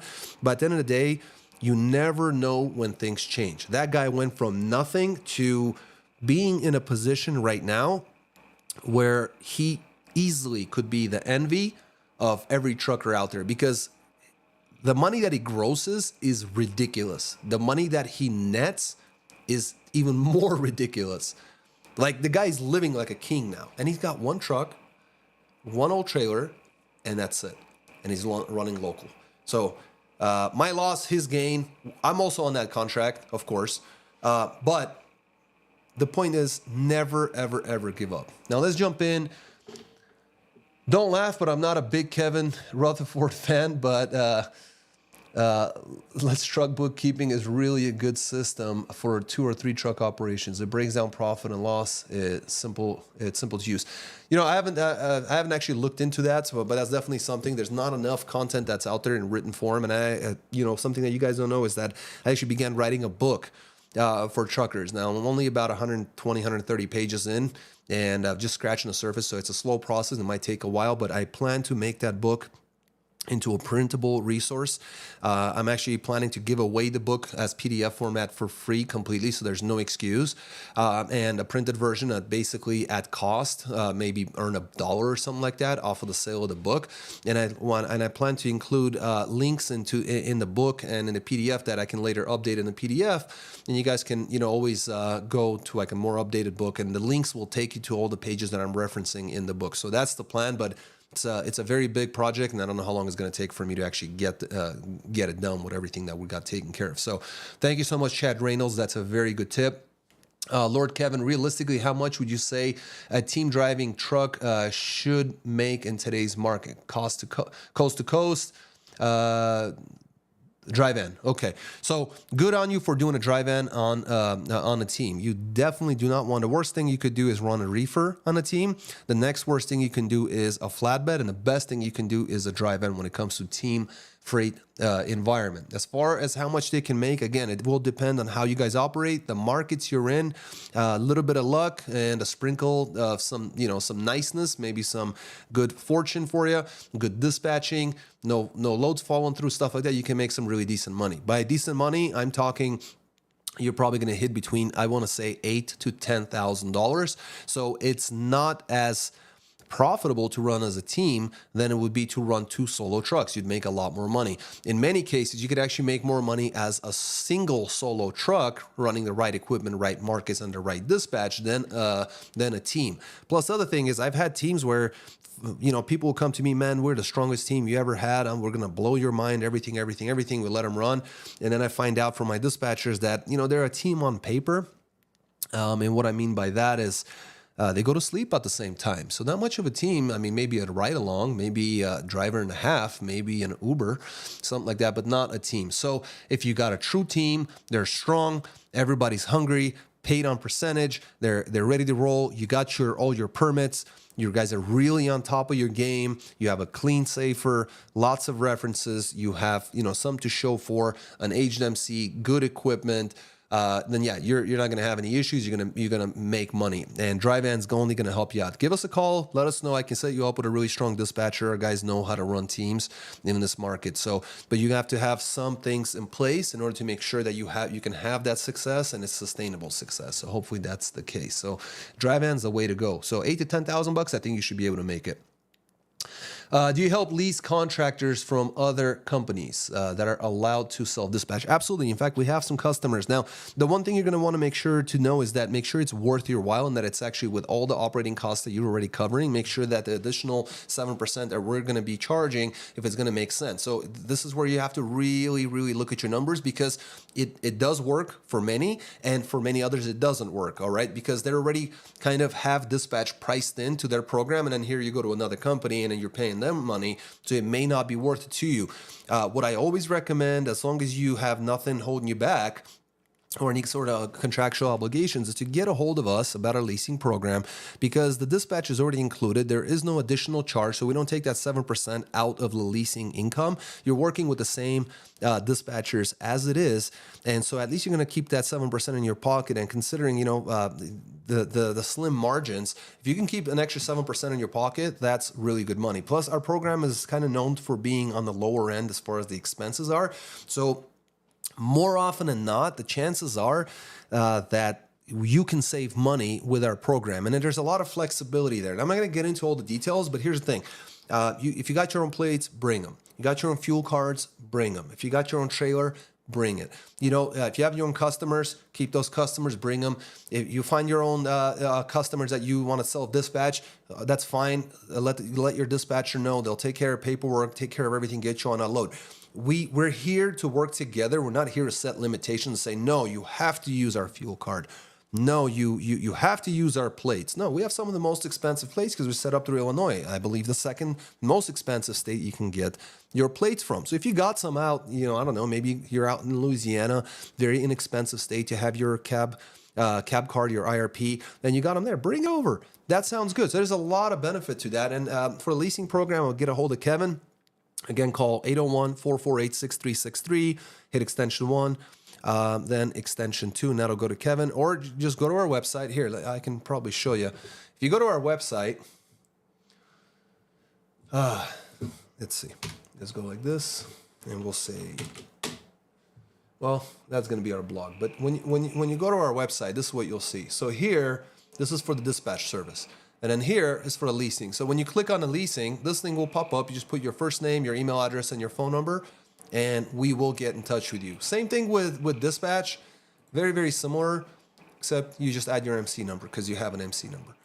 So that's literally all that it comes down to, and that's all you got to do. And then the guys will get in touch with you. We'll answer all your questions, and we can really break it down. We can actually pull up some driver settlement reports. We can look at your numbers, what you're averaging, figure out your position, where you like to run, and Kevin will be upfront with you. I mean, he might tell you upfront, like, look, man, you know, no one's going to be able to help you. We won't help you. You know, these guys won't help you. No one's going to be able to help you. Or he'll tell you upfront, like, look, if you're open to changing some of these things, if you're coachable, if you're teachable, if you're open-minded, here are the things that I would do differently. Here are the costs. Here are the expenses. Here's what I would do. Here's what I would avoid doing. He's a straight shooter. He's going to tell you upfront how it works. And it's the same thing with me and Alex. So when it comes to dispatch, we'll tell you upfront very, very easily that, you know, look, man, I think you're making a mistake here, or this is what I would do differently. So, but it's up to you to take it or not. You know, that's fine. You know, it is what it is. So thank you very, very, very much. Realistically, today's market, coast to coast. Okay, yeah, if you're going to run to coast, Kevin, yeah, that's going to be not going to make you as much money as you would if you ran shorter runs. Even as a team, you can still make that work. And in fact, in a team environment, you can do some of the shorter runs, be much more efficient, burn a lot less fuel, be way better with your hours, and both you and the other team member will make more money. Although on coast to coast, you're probably going to gross more, but net considerably less, and a lot of it will be burnt in the tank, unless, of course, you end up, you know, just having the right dispatch, the right commodities that weigh next to nothing, you know, driving a bunch of foam both directions, of course, will save you a ton of money. So definitely. But yeah, if you're interested in learning more, we can look at some numbers. We can definitely, you know, explore. I'll get you set up with the good dispatchers, give it a shot, and see how we can run you. You know, we definitely know what we're doing with dry van team dispatch. Not an issue whatsoever. Does your program work for guys who are at least to Landstar? So it really depends what you're asking. If you're looking for a dispatch service, we can operate with anyone. If you're going to work with Landstar, we can do that. But you just have to keep in mind that Landstar has to allow you to work with an outside service, because you would need to be able to have the MC letter for Landstar, the insurance certificates, access to be able to make those insurance certificates with the right payable information as far as the certificate holders, things like that. And I highly doubt that Landstar is going to allow you to do that, especially because Landstar works in what's called a captive market. And in a captive market, they're going to have their own internal load board, their own internal dispatchers, and their own internal loads that they've secured for themselves. Now, they use that as a positive thing, and that's great. However, when the market's booming, why would you want to be in a captive market in the first place? So if you're stuck there, I do understand. A lot of folks are stuck with Schneider, for example. Their lease buyouts are very difficult. Schneider often requires that their leased on owner operators, the companies that they choose to go to, have to be approved by Schneider, and then the money first has to go to Schneider to cover expenses. So I'm not picking a Schneider. It's just one good example that we've run into more than once. So you want to definitely look at your agreements, your contracts, talk to the people at your current organization, and then get down to, have an apples to apples comparison of what it will cost to operate and how much you're looking to gross based on your driving style. Versus what you got in a captive market. So yeah, we can definitely work with any company out there. We can lease on. We can also provide dispatch services. Can we have our own authority? So Hakeem Mohammed, he's asking, can we have our own authority? Absolutely. We work with both customers. So if you have your own MC authority, you would be a dispatch customer, and I encourage you to continue building that business, continue aging your MC, continue improving and growing your business, and we can help you with that. And those of you guys who are leased on owner operators, I highly recommend that you guys explore the option for the leasing program. Now, you don't have to do either. We have people doing both at the same time. So we'll have people, they'll lease on, they'll operate for some time. Later, they decide to open up their own MC authority. We tell them, look, that's fine. Open it up, age it. Here are some things that you should be doing, taking care of these things. Here are some of the important pointers. Keep this in mind. We really help you get going. And many times you won't even notice the difference, because we're going to seamlessly shift you over onto the dispatch so that you can work with the same dispatchers, and now the money's going to go through you. So now the responsibility is going to be on you to run your own trucking company, your compliance, safety, all those other things, but that you knew that going into that. And so we can certainly help you with a major aspect in terms of dispatching, finding loads, paperwork, billing, some tips, advice, some encouragement, as well as help you with your billing and invoicing. So a lot of the back office will be taken care of, but not all of it. There's a difference between being a leased on owner operator and your own independent carrier as well. So we can definitely help you out with that as well. But we won't be able to help you get that MC authority, but it is pretty simple. There's some YouTube videos out there. There's a lot of walkthroughs. You guys can take a look at that. So definitely.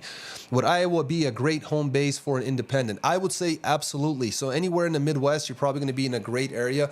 Iowa should be fairly inexpensive in terms of your baseline operating costs, your cab card for your RP, your tax rates, things like that. But I would also consider physical presence, taxation for state and federal. Some people are opening up organizations in other states in order to avoid the state tax.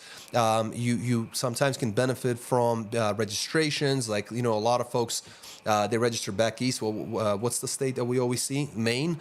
On all the plates, it seems like every trailer is from Maine. Now, the reason for that is because they have extremely low expenses for equipment registrations for trailers. You can register in bulk. You can take like 15 trailers, register them online right away. You can register them in Maine for 10 years ahead. And the best part is you don't have to be a Maine resident.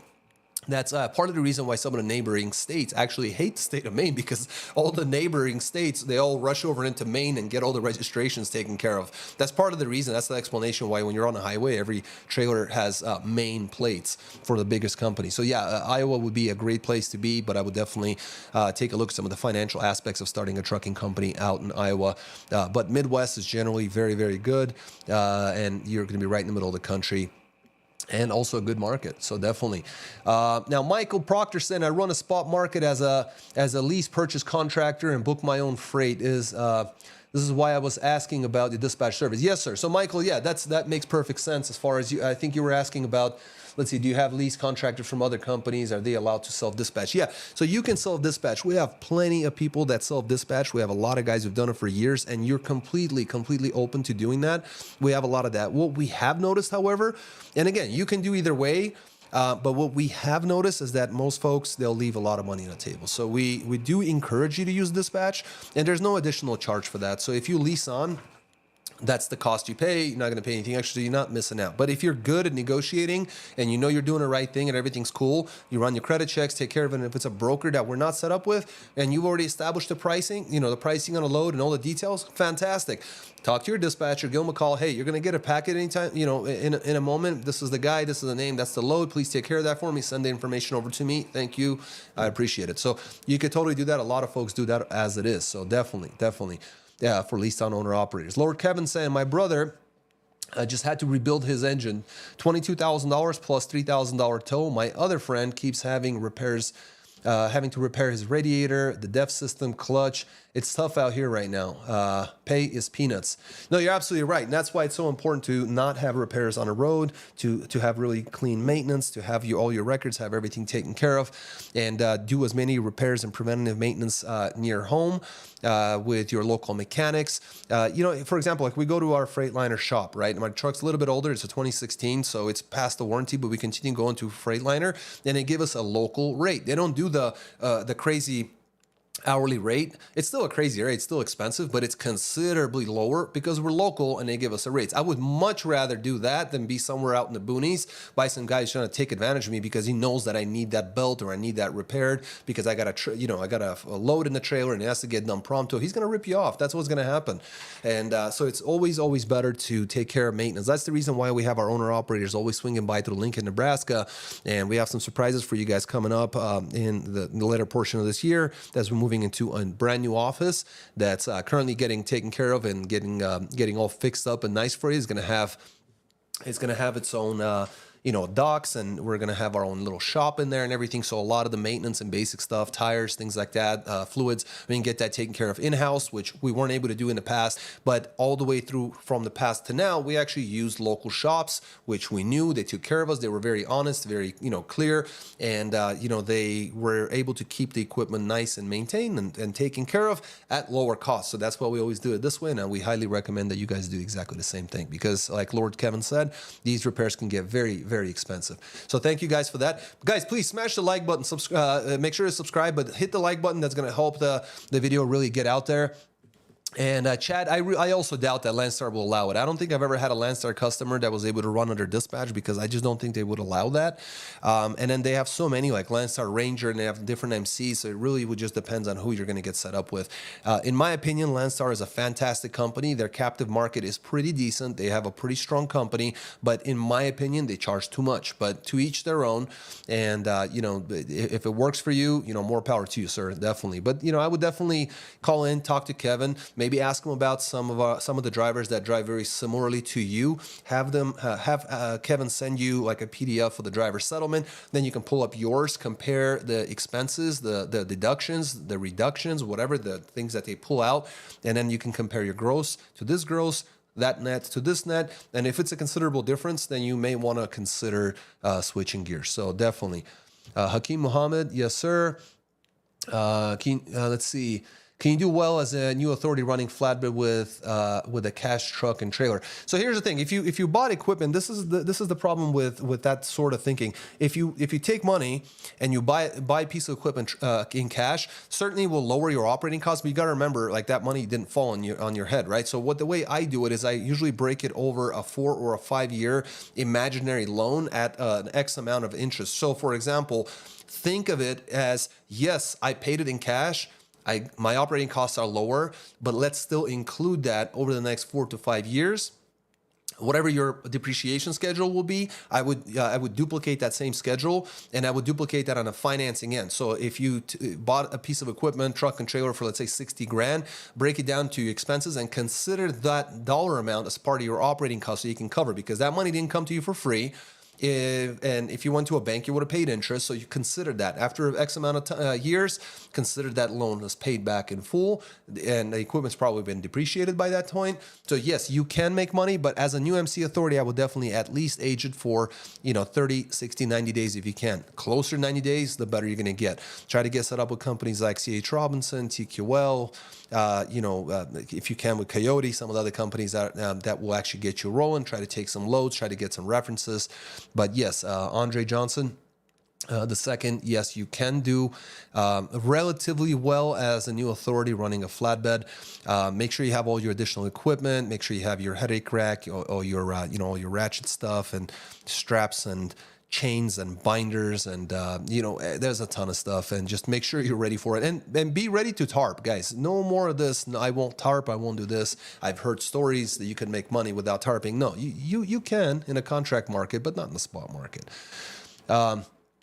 Yeah, he said, Lord Kevin, 22K was cheap on the rebuild. Yeah, absolutely, like a whole in-frame and everything. Wet Willie, noted. Thank you, sir. I'd love to speak with you about your services. Michael Proctor, more than welcome, sir. Anytime. We'll be back tomorrow, early in the morning. Alex will be back on the phones. I will also be available. Kevin's available to leasing program. We have a whole bunch of guys. Please do give us a call. Again, 801-448-6363. You can email me, Vitaly@aftdispatch.com. You can also text that number there as well with your info, or just like I said, fill out the information on let's see if I can get rid of this. I guess not. Fill out the little box, hit the dispatch service, fill out the information, and we'll get in touch with you to answer your questions. So definitely appreciate that. 35% is crazy, but they do provide everything. Yeah, 35% is crazy, but what is everything? This is the reason why I always say we don't provide bells and whistles, because if you start digging and you start to understand what are the actual requirements of being a leased on owner operator, what are the actual requirements of running a trucking company, you will find that the operating costs can be covered for a lot less than that 35%. Now, I understand they need to have a spread. They need to have some sort of a profit margin. I do understand that, but 35%, guys, is 35%. At the end of the day, like every week, you're going to leave money. You're going to leave money, and then it adds up. And there's 52 weeks in a year. Now, imagine if you left $1,000. Okay, that's $52,000. Even at $500, you're still looking at like what, $26,000? You know what I mean? That you just left. It's just $500 per week. So that's the thing. You have to be really, really careful with that, and just make sure that you are getting enough benefit for that 35%, and it's worth it, and that you're happy. And a lot of people are. Again, I'm not picking on anyone. There's a lot of guys who just absolutely love Schneider. There's guys who love Swift. There's guys that love Landstar. There's guys that love to run their own MC company. So it just really depends. Hakeem is saying, I'm going to run under my own MC authority, but leased onto a carrier that has contracted freight. Then I will give you a call after 6 months, drive in and run intermodal. So here's the thing. We don't do intermodal. So if you have your own contracts and work that you do with intermodal or drayage or anything like that, be my guest. That sounds fantastic. Now, as far as your first part is going to run under your own MC authority, but lease onto a carrier, that doesn't quite make sense to me, because when you're leasing on under a carrier, you don't really need your own MC authority. You're going to have double the expenses, and then the sticker on the door, the name on the door is going to be very, very different. So what you may want to do is you may want to either what's called interline loads, which is legal and allowed. What you can do is you can have him sell you those loads if they have a brokerage authority. What you can also do is get set up with their customer with an independent agreement between you and the leased on company, and just haul freight for the customer while owing whatever piece or whatever cut you got to give to the company. But I would certainly not let go of that and not run two MCs, or run your MC as well as lease on, because that, again, is going to incur additional costs. And anytime you lease on, you build up the other company while your company remains on the wayside. So be aware. And the worst thing you can do is cover all the expenses, do everything, take the liability, run everything under the sun, all the pressure on you, but the loads are always billed under the other MC authority, not yours. So you're building up their company, their references, the dollar amounts go through them. A lot of companies do that. They will put all the freight through themselves. They get fantastic factoring rates because they're bringing in so much gross income, so many invoices, that the factoring company's like, listen, we love you. Here's factoring at 2%. Here's factoring at 1.5% or 1.75%. And they go out and they say, hey, we get charged, so we're going to charge you 2.5 points, 3 points. And they make money on the back end. The rate cons are often fake. They're Photoshop, homebrew sheets. You gotta be careful, guys. There's so many ways to be what's the word? I'm trying to be nice here, to rip you off, basically. There's so many different ways. And I've seen folks that just under a decade of being ripped off by the very same company, they refused to leave them. They worked for years with the same exact company, thinking that they made the top dollar, but they never did. They never made top dollar throughout the entire time, the hot market period, right? And they continue to make about the same money. The market goes up, they make a little bit more. The market goes down, they make a little bit less. But in all cases, all the loads are booked under other guys' MC authority, while the driver has his own MC authority and he's paying for his insurance, for truck, trailer repairs, and even a trailer rentals going through the company that requires them to take their own freight. They cannot take outside freight even if they're coming back. So what kind of a deal is that? And for you to do that for almost a decade, not you, but the gentleman that I know. So stay away, guys. Think about the benefit to the other company. Do you consider intermodals? I plan to get my your SCAT code, your SCAT code, not SACC code, whatever. Yeah, so your SCAT code, yeah, you can get that pretty cheap, and you know that can get assigned to you, and then you have to update it every year. You know, I don't know enough about intermodal. I do know that we're going to start seeing more of that as far as intermodal and drayage, so that might be a way to go. But just be aware that at these yards, you're going to spend a lot of your working hours just hanging out and just chilling, basically, and waiting and getting frustrated and burning fuel. That's way too much. I'm not sure what Chad's saying. That's probably he's probably answering somebody else. Yes, I'm just going to get 80/20. I'm going to carry only DOT insurance to maintain my authority. Yeah, exactly. So all you need is the auto liability portion of the policy, $750,000 coverage. Your insurance agent will file the MCS, what is it, the MCS 90, I think, that they file. Now, after a few days, will get put onto your system. The 20% is going to cover my cargo and trailer insurance. I will pull their trailers. Yeah, so that totally makes sense. I'm just saying, don't cover two policies. Your auto liability policy for your MC is one thing, and you're going to have to cover probably general liability, auto liability, cargo, maybe interchange insurance policies, non-owned coverages, things like that. And I would definitely explore that with your insurance company to make sure that your costs are not going to be doubled up, so you're not paying for unnecessary things. Plus, guys, also remember there's a lot of these insurance carriers are very, very tricky, and they're going to lie to you. I've had the same insurance for years. She's an awesome lady. She's taking care of me. And there was one time where I considered about going somewhere else. And then I actually went through all the trouble of filling out all the documents, calling the insurance companies myself, doing the loss runs, providing all this information to them. And then they did provide me with a cheaper policy, and I thought it was great, and I had him send it over. Then I sent it to her, and she compared it, and it turned out to be that the guy was lying. He actually gave me a 500-mile radius, and had I signed up for that, I would have eventually caught on to it, or we would have been caught by the police or during an accident or something like that, and they wouldn't have covered us. And he would have just said, "Oh my God, I didn't realize that. I didn't know. I thought I covered it. I thought we did blah, blah, blah, blah, blah, blah, blah," but I would have been in trouble. And if I would have increased it to the unlimited policy that I had, it would actually be more expensive than what she was giving it to me for. So apples to apples, you got to make sure that you're fully aware of what you're going to be doing, man. So just make sure you guys are, getting the right deal. Don't let these guys take advantage of you and take care of that. Yeah, he said he only wants the DOT insurance. Physical damages is covered with that 20% too. So, okay. Well, very cool. Very cool.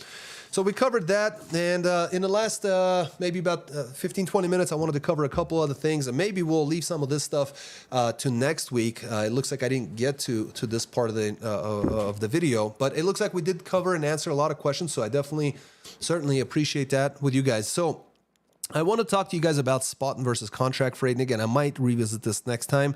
The whole show can be talked about this, because I know that a lot of you guys have been talking about spot market freight and how the spot market is just so not good and contract is better. But we've even seen this thing completely flip. We've had that at a time when a lot of carriers were leaving the contract market, going to spot. A lot of brokers were doing that. A lot of shippers were doing that when it was cheaper on the spot market, or when it flipped and went to the contract market. So normally spot rates are lower. Normally spot rates are considerably lower. And what we got here is that during COVID, spot became more expensive, and you guys are definitely aware of that. Maybe you guys were just absolutely killing it during that time, and the capacity shifted to the spot market, and that's what we saw. Now here comes the second quarter of 2022. And the spot market rates collapsed. And that's exactly what we saw in the summer 2022. Q2 of 2022, the spot market collapsed. Shippers went to brokers selling on the spot market. That's exactly what happened. The spot and the contract rates are now running in parallel. And again, in previous videos, those of you guys who watched our videos for some time, that's exactly what we talked about. They're running in parallel, which is not normal behavior. This is indicative of market normalization. Okay, now that brokers, shippers, and carriers, yeah, you guys are under the gun too. Now that the three don't honor contracts and they move around the markets, all normalization can stop at any moment, you guys. That's the bottom line. Spot versus contract, once you show that we don't care, because this is what was happening. A lot of the contract, the shippers, they were selling freight on the contract market. Then they would just go to a broker, and the customer would be like, well, wait a minute, we have a contract. It's like, yeah, sue me. Because they know you're not going to be able to do anything. If you got 1 or 2 or 3 trucks or whatnot, you're just barely keeping your head above water, especially as the market is tanking, your drivers are unhappy, expenses are through the roof, you're not making any money, and now your main source of income has just pulled a rug from under you, went to the spot market, and then they're like, yeah, we know we just screwed you over, so go ahead and sue us. See you in court. Nobody ever does. Nobody ever will. Right? And so they know that, and that's why they did that. But now that brokers, shippers, and carriers don't honor these contracts, we can expect anything, and all market normalization can stop at any moment. That's why it's so incredibly difficult, because you could have things looking like they're going good, and then the market completely just flips on its own. They start to run in parallel, they match up in price, and then it flips over to the other direction, and brokers start to switch over to the other area, or carriers start to switch over, or the customer decides that, hey, I'm going to go back to the contract market. So at this point, well, that's what Corona did. It kind of just flipped the market completely. Now, the other thing I wanted to cover with you guys, since we got a little bit of time left, I wanted to go ahead and jump in on this, the Golden State atmospheric river. Guys, I know a lot of people were talking about this a lot in the news, and most people don't know what an atmospheric river is, so I didn't either, so I kind of did a little bit of research on that.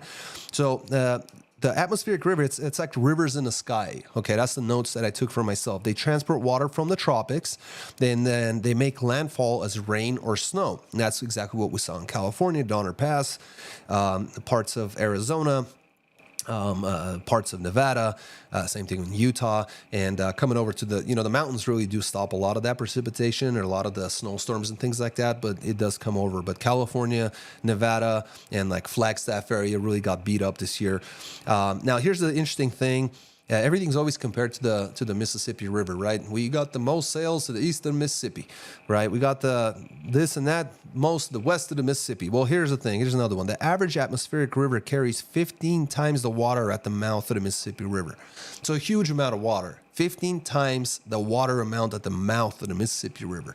So that's actually what happened. Now, what's going to actually happen? This is actually going to get me right over to our next story, and let's take a look. Hakeem is saying, I've been in them in California.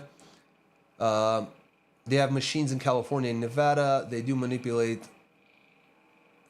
some of those systems. So I'm assuming you're talking about like weather manipulation, things like that. So this atmospheric river and all this stuff. In fact, we have them out here in Utah in the West Desert. They have machines out there that can do cloud seeding. And they used to say that it's not real, conspiracy theories, blah, blah, blah, blah, blah. But now they actually did it on our local news channel, Fox 13 News, Channel 13, local news. They talked about it and it made it seem like, oh, yeah, we've been doing this for years. This is not a conspiracy. Who told you that? It's like, well, for the last 20 years, that's what everyone was saying, but we knew they were out there. Literally, if you're ever in Utah, come out to the West Desert. You can find them there. They're out there. Now, what this atmospheric issue for the Golden State is going to cause is California the reefer season or produce season, however you want to call it, is going to be affected quite heavily, guys. So normally, the reefer season or the produce season in California is from March to July, and that's, we're entering that right now, but we're not seeing anything picked up. And the reason for it is because of the flooding.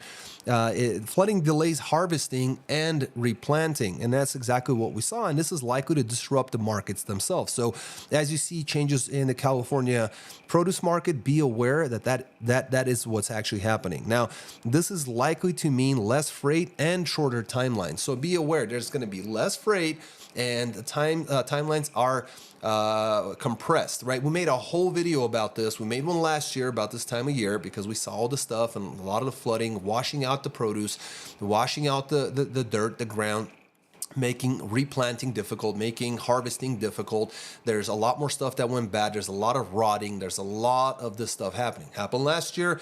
Once again, happened this year. You can bet it's going to happen next year as well. So just be aware that as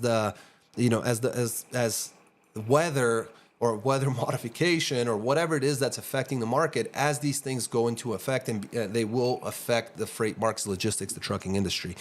And definitely, Hakeem, thank you for that. Exactly. Utah as well as Mississippi, several states. Yeah, you're absolutely right, Hakeem. Yeah, Utah is one of the states that's doing that and has been doing that. And really, really strange because I thought that we were the few and the proud in Utah. And then the last thing I want to touch with you guys, we got a few minutes. Thank you again for all the viewers. Thank you again for all the people that stop by every week. Thank you so much for the Friday videos. If you're not aware, we make these videos every Friday, not these ones, but we make a weekly video covering something that would be of interest to you, that might be helpful to you in the trucking industry, covering something useful to you guys. And then we switch over and we look at the loads that we book for our customers, carriers, and leased on owner operators for that week. We don't cherry pick. We're looking at basically the very best for that week. We're also looking at deadhead. Sometimes there's a little bit of deadhead. Sometimes, they're much less efficient, much less effective. We'll look at their numbers. We'll look at their lanes. We put up a map on a screen. You can look at everything. It's all there. It's in a folder called Top Paying Loads in Trucking. You take a look at that and go back years. And the format changes a little bit through the videos if you go back far enough, but generally will be a good indicator of where you should be. Are you booking loads at these rates? Are you running this efficiently? Are you getting this gross? Are you getting these rates? Are you getting these miles? And it's a good way for you to get an idea of where you stand. So thank you so much for that. Thank you, Hakeem. Really appreciate that, sir. Definitely appreciate that. Yeah, the few and the proud. So definitely. Well, the last thing I want to talk to you guys about is broker spreads. And that's another thing we talked about the other week in a video, but I want to kind of jump into that a little bit because I know a lot of folks were talking about, well, you're off, they make more money than that. A lot of people feel that brokers make as much as truckers or more than truckers, or that they're just making money hand over fist, just hanging out, sitting in their comfortable offices, drinking hot lattes or whatnot. And then sometimes is the case, I suppose. But I met some fantastic brokers over the years. So let's talk about the broker spread. Guys, we recently made a video on this topic. It's generally believed that 10% to 20% of line haul goes to brokers. 10 to 20% of line haul goes to brokers. Now, there's others in a different camp that say that the number generally varies anywhere from 25 cents to about 35 cents per mile on all miles. So 1,000 miles, 25 to 35 cents. Goes to the broker. So, and there is some truth in both ends, and it just really depends. Sometimes brokers lose money. Sometimes they make a ton of money. Sometimes they put in a ton of work and make $25. Sometimes that is really the case. Now, whatever it is, as contract and spot market rates begin to run closer and closer in parallel to what we talked about, the less brokers will make in their smaller spreads, because their spread is between the cost of contract and spot market. That difference in between is where they take money. So, and they give you some of that and try to keep as much as possible. That spread is what they take home and spread it on their toast and eat it and enjoy it. But not quite. But here's the thing. What we might see at this point is we might see brokers going out of business. And we already saw that. We already seen large platforms go out of business, brokers go out of business. We've seen factors stop taking loads, stop taking invoices for certain brokers because they had way too many days, way too many invoices outstanding, way too many days to pay. Their figures went negative, even with bigger brokers. So you have to be very, very careful. And what we might see is some unstable companies go out of business in terms of brokers. So this is why I say always run credit checks, especially now. Super, super important. Now, here's the thing that a lot of you guys may or may not know. We always run credit checks on every single broker that we run with. Now, if you have your own factoring company, we run it through your factoring company. And if you don't have a factoring company, then what we do is we run it through 2 different major factoring companies. And if they both agree, then we move forward, because every factoring company has their own database. So just because you pull a credit check through RTS does not mean that Wex Fleet One is going to accept it, or it's going to be good enough for Triumph or TBS or some other company. Okay, so they all have their own databases. Yes, they share a lot of data together, but it does not mean that one factor is going to be okay with that, because the credit check information is not only based on days to pay, D2P, but also based on the internal financials of that factoring company. When your factoring company got set up with you, they created a line of credit for you, but they also created a line of credit for the broker. And if the smaller the factoring company is, the smaller the credit lines. Now, that credit line might be more than enough for you because you're not bringing in $50,000, $60,000 or $100,000 a month. So you're thinking, oh, that's very generous, but that's nowhere near enough for a broker. And so a small credit line for a broker might get eaten up really quickly, and your factoring company might say, they're kind of unstable. We're not going to be able to factory a load. You're more than welcome to wait in that 30 on that invoice. But it's not because the broker's bad. It's just that the factory company is spread too thin. That's why you always want to work with the bigger companies and stop listening to some of these hustlers that are out there that will tell you anything you want to hear just to get a signed contract. Again, think twice, guys. Got questions, give us a call. We'd love to help you guys out. So always run credit checks. The other thing that could happen, guys, is very quickly, is that brokers could also lower spot rates if carriers continue to haul cheap freight.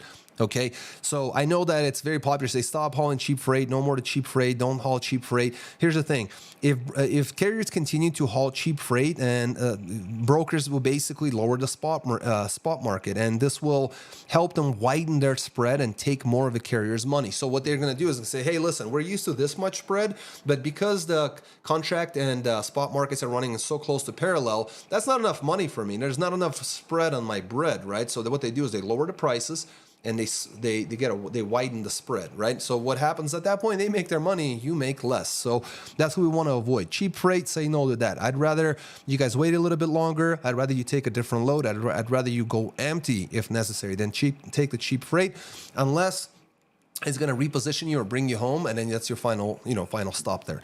So ultimately, I guess what I want to say to finish this off is that this could turn into a race to the bottom. So let's make sure that doesn't actually happen, because a race to the bottom is not going to help anybody whatsoever. So guys, once again, I wanted to ask you guys to please smash the like button, subscribe to the channel, hit the notification bell. Thank you everyone for stopping by. Once again, let me actually go here real quick. Let me get rid of this header. This is our webpage, aftdispatch.com. There's a lot of information you guys can find on our site. There's a ton of information. All your blog posts, everything is here. There's a lot of good information. And every one of these blog posts will give you the opportunity to get more information about our truck dispatch service. If you have any questions, any of these buttons, you can click for truck dispatching, leasing programs. Our free trucking videos are here. You can click any of these buttons that will pop up a little page, fill it out with 3 or 4 questions, and we'll get back to you again, aftdispatch.com. You can also call or text us at any time, 801-448-6363. And thanks once again for stopping by. I think this was a much better live show. I think we're a little bit more on task, and it's going to get better and better. Please send your comments, your questions, anything that you might have on your mind. Thank you guys all for stopping by. And on another Sunday, be safe out there, and we'll see you guys next week. As we always say, stay healthy, be wealthy. Take care, guys. Bye-bye.